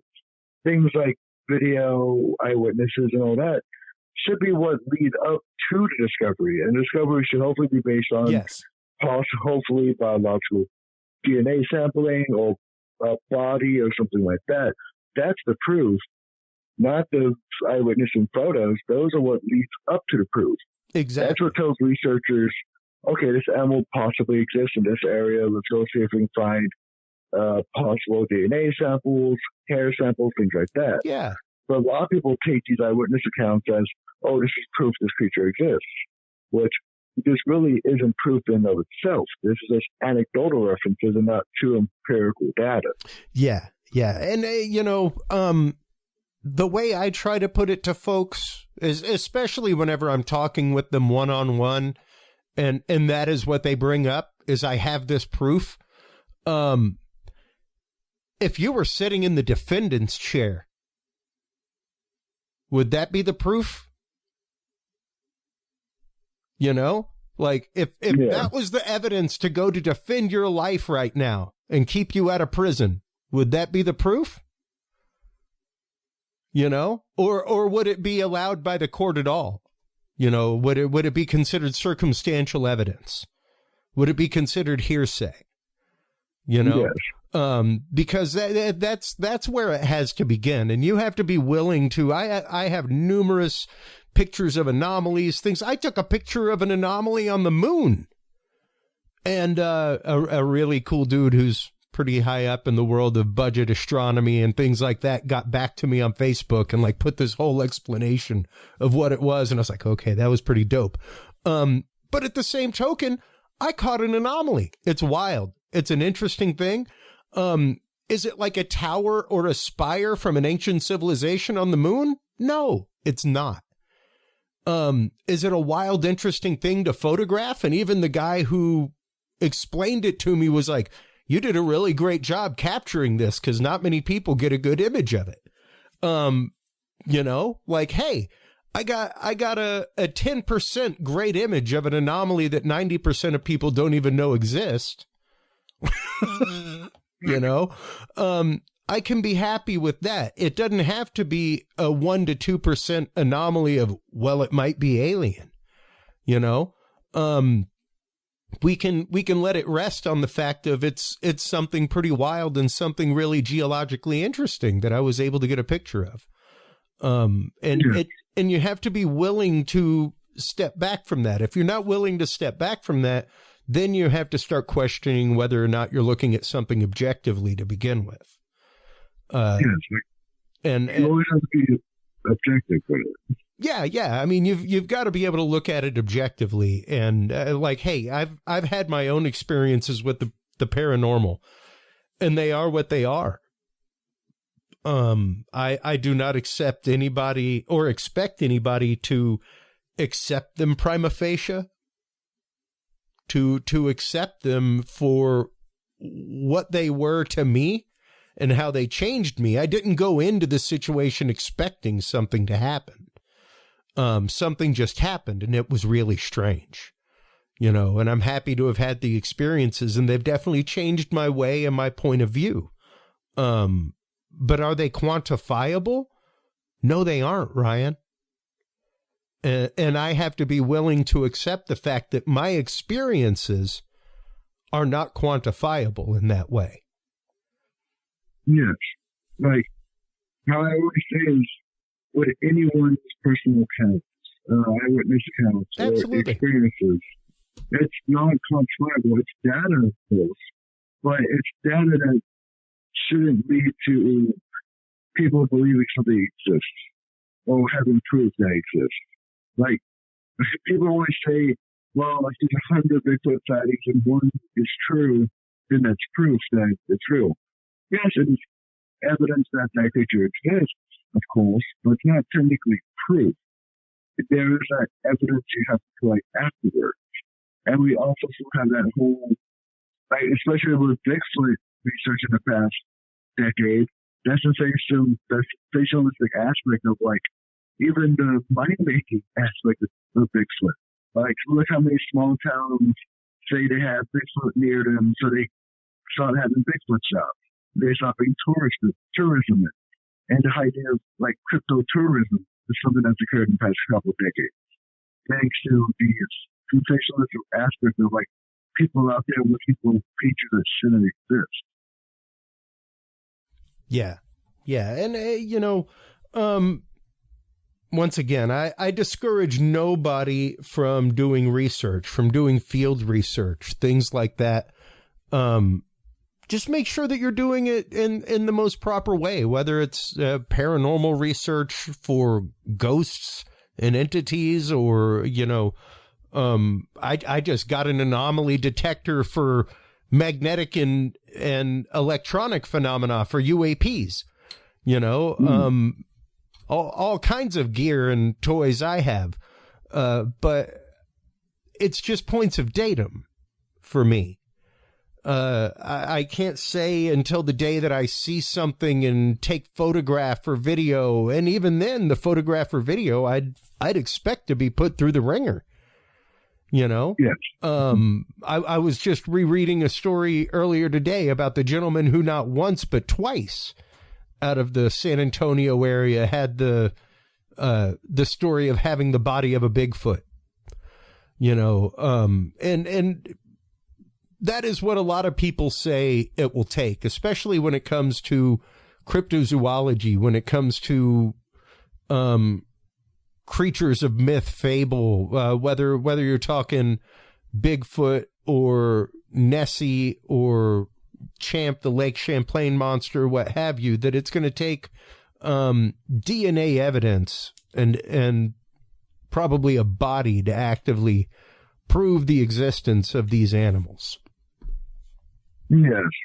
And, like, and one thing I always try to tell people that are interested in this, especially when people try to get into it, don't let yourself also get discouraged by that. Like, a lot of people say, well, like, if it takes so much to prove a species exists, why should they even do it in the first place?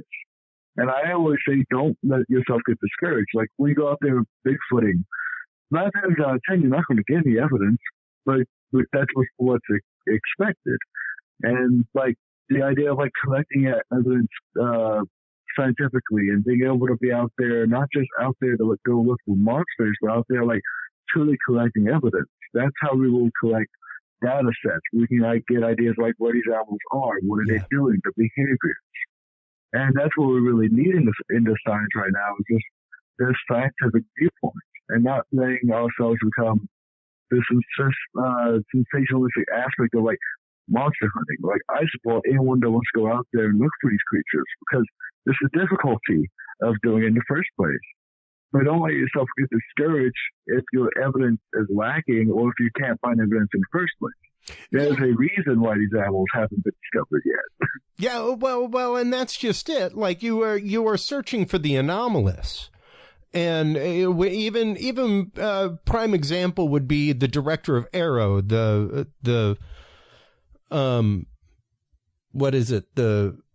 My God, it just left my head. The acronym for the All Domain Anomaly Reconnaissance Office, the new office that's in charge of UAP studies, things like that. They have reported, even them, they say that 2 to 5%. There's a 2 to 5% deviation where there's like 2 to 5% that we just cannot explain, you know? And that's not to say that there weren't a lot of questions with the other stuff and that they didn't create a noodle scratcher for a long time, but they were explainable. You're going to get a lot of the explainable, and that's okay.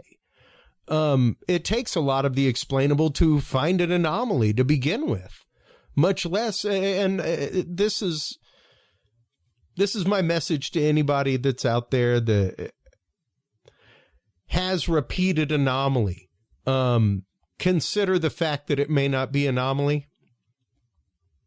Just consider it, look into it, you know, start looking at some regular everyday explanations for the phenomena that you might be recording. If you were recording UFOs, UAPs in your backyard every 3-4 days, you'd be selling tickets, you know? Same thing if you were, you know, contacting Bigfoot or seeing Bigfoot in your backyard 3-4 times a week. Like, yeah, I can appreciate the wanting to protect them as well, but that seems to be the going cause for everybody that has regular connection with one, you know, and that in and of itself, you have to be willing to question, you know, well, invite me over on a Tuesday night whenever they come over. Oh, no. That would impose upon them. So we have to be willing to call those things into question, but to not call them into question is to not be looking at things scientifically. And there's, once again, as you're saying, plenty of cause and plenty of reason to look at the science of things behind this. Yes. Like, how I see it, science should always be like the number one pursuit of this research. Like, not the sensationalistic aspects of it, but the true science behind this. And I think that's something that a lot of people forget. They forget that cryptozoology, ufology, or paranormal research should be seen as a science and not as just the sensationalistic aspects of paranormal research. Yeah. Well, and that's kind of exactly what the head scientists for NASA said in their big panel that happened recently. It was like, it's our job as scientists. Why are we not exploring this anomaly? Just because it's an anomaly, and out of the ordinary, doesn't mean that we shouldn't be studying it. That's where science comes from. Yeah. Science comes from studying the anomalous. Like, we aren't doing our job, literally.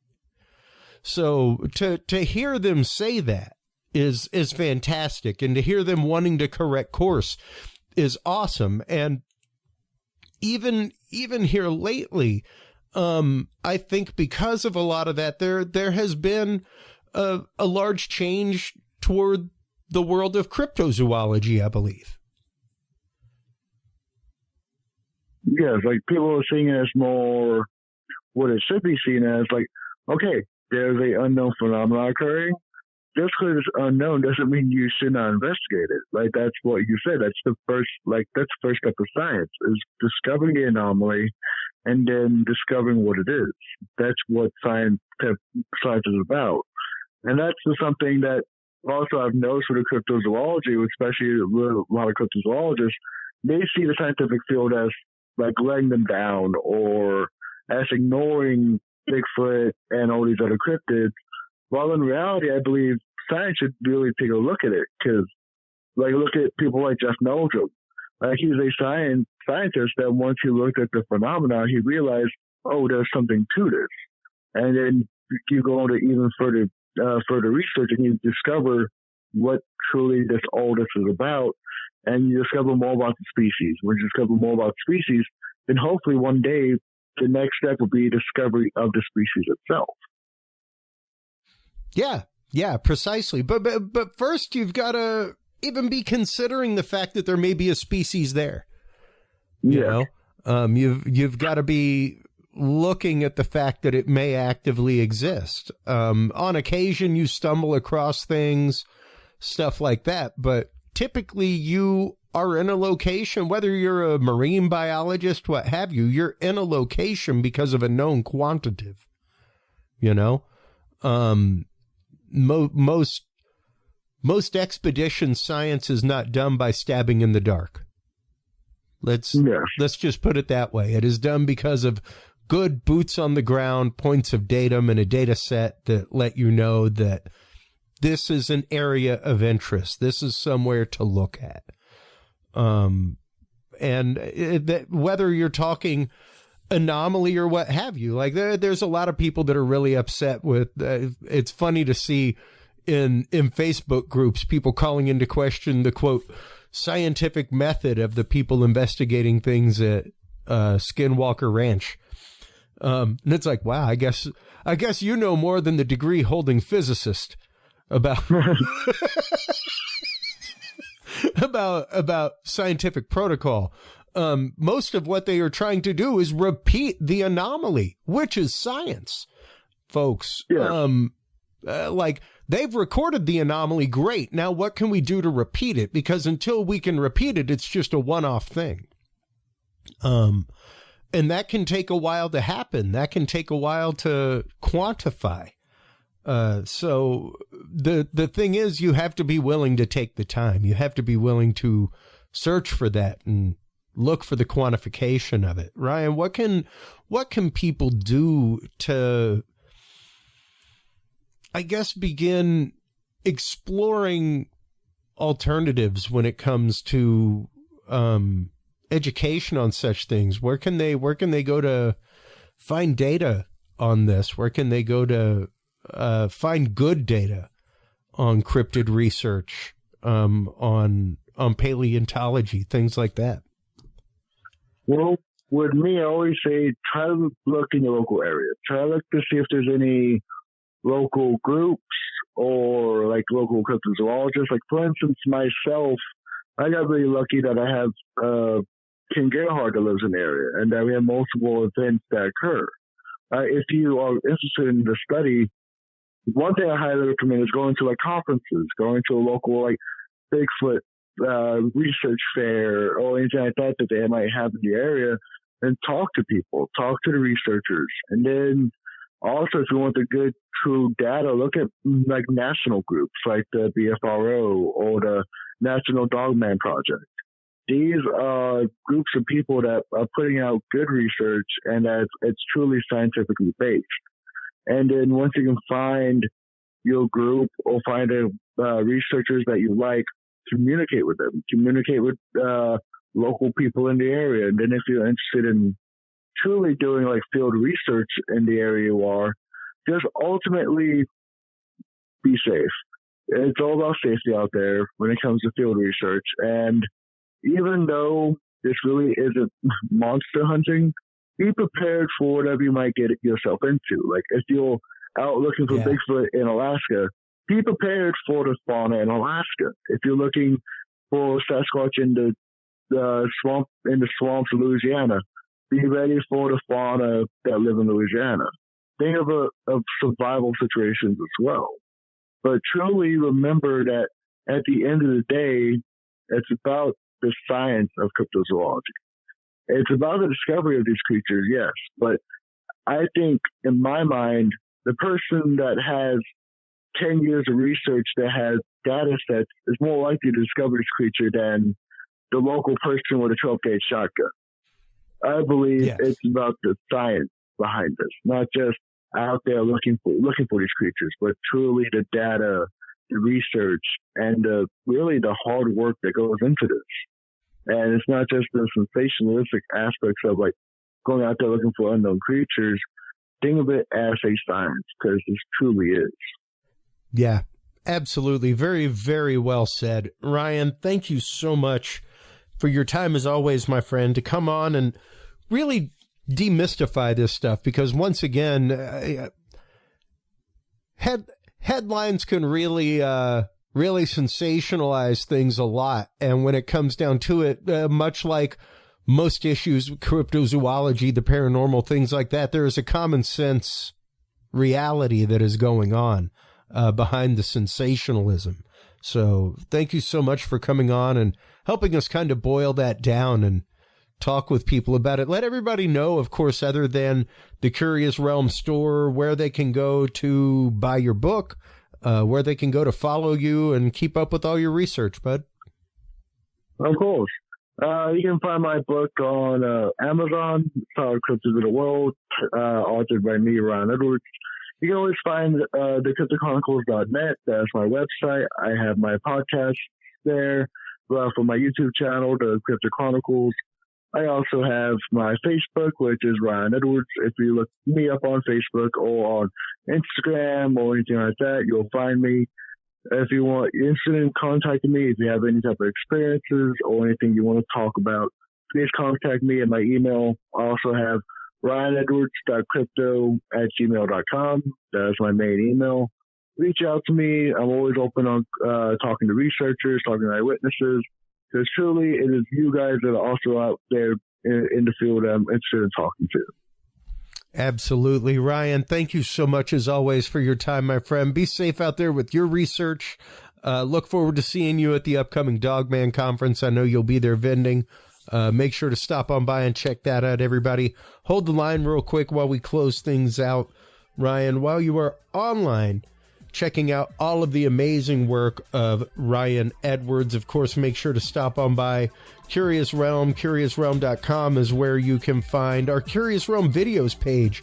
That's where you can find Ryan's YouTube. The YouTube channel of all of our guests is embedded right there. You can also find the Curious Realm store, where you can buy all of the books and works from our guests. Thank you so much, everybody, for tuning in. As always, take care of each other. Take care of yourselves. Remember, stay curious, and we'll talk to you soon. Bye-bye. Thank you for tuning in to this episode of The Curious Realm. Stay tuned for more guests, forbidden topics, and hidden truths. Download the official Curious Realm app and view the Knowledge Vault on our website, CuriousRealm.com. Follow us on social media by searching Curious Realm. Curious Realm is available on your favorite podcast services, as well as YouTube, Roku, Amazon Fire, and Apple TV through the APR TV app, available on all app markets. Curious Realm is a proud member of the HC Universal Network family of podcasts. For more great content or to become a sponsor of Curious Realm or other podcasts, visit hcuniversalnetwork.com today. Thanks for listening. Stay curious. And remember, the other side is always watching.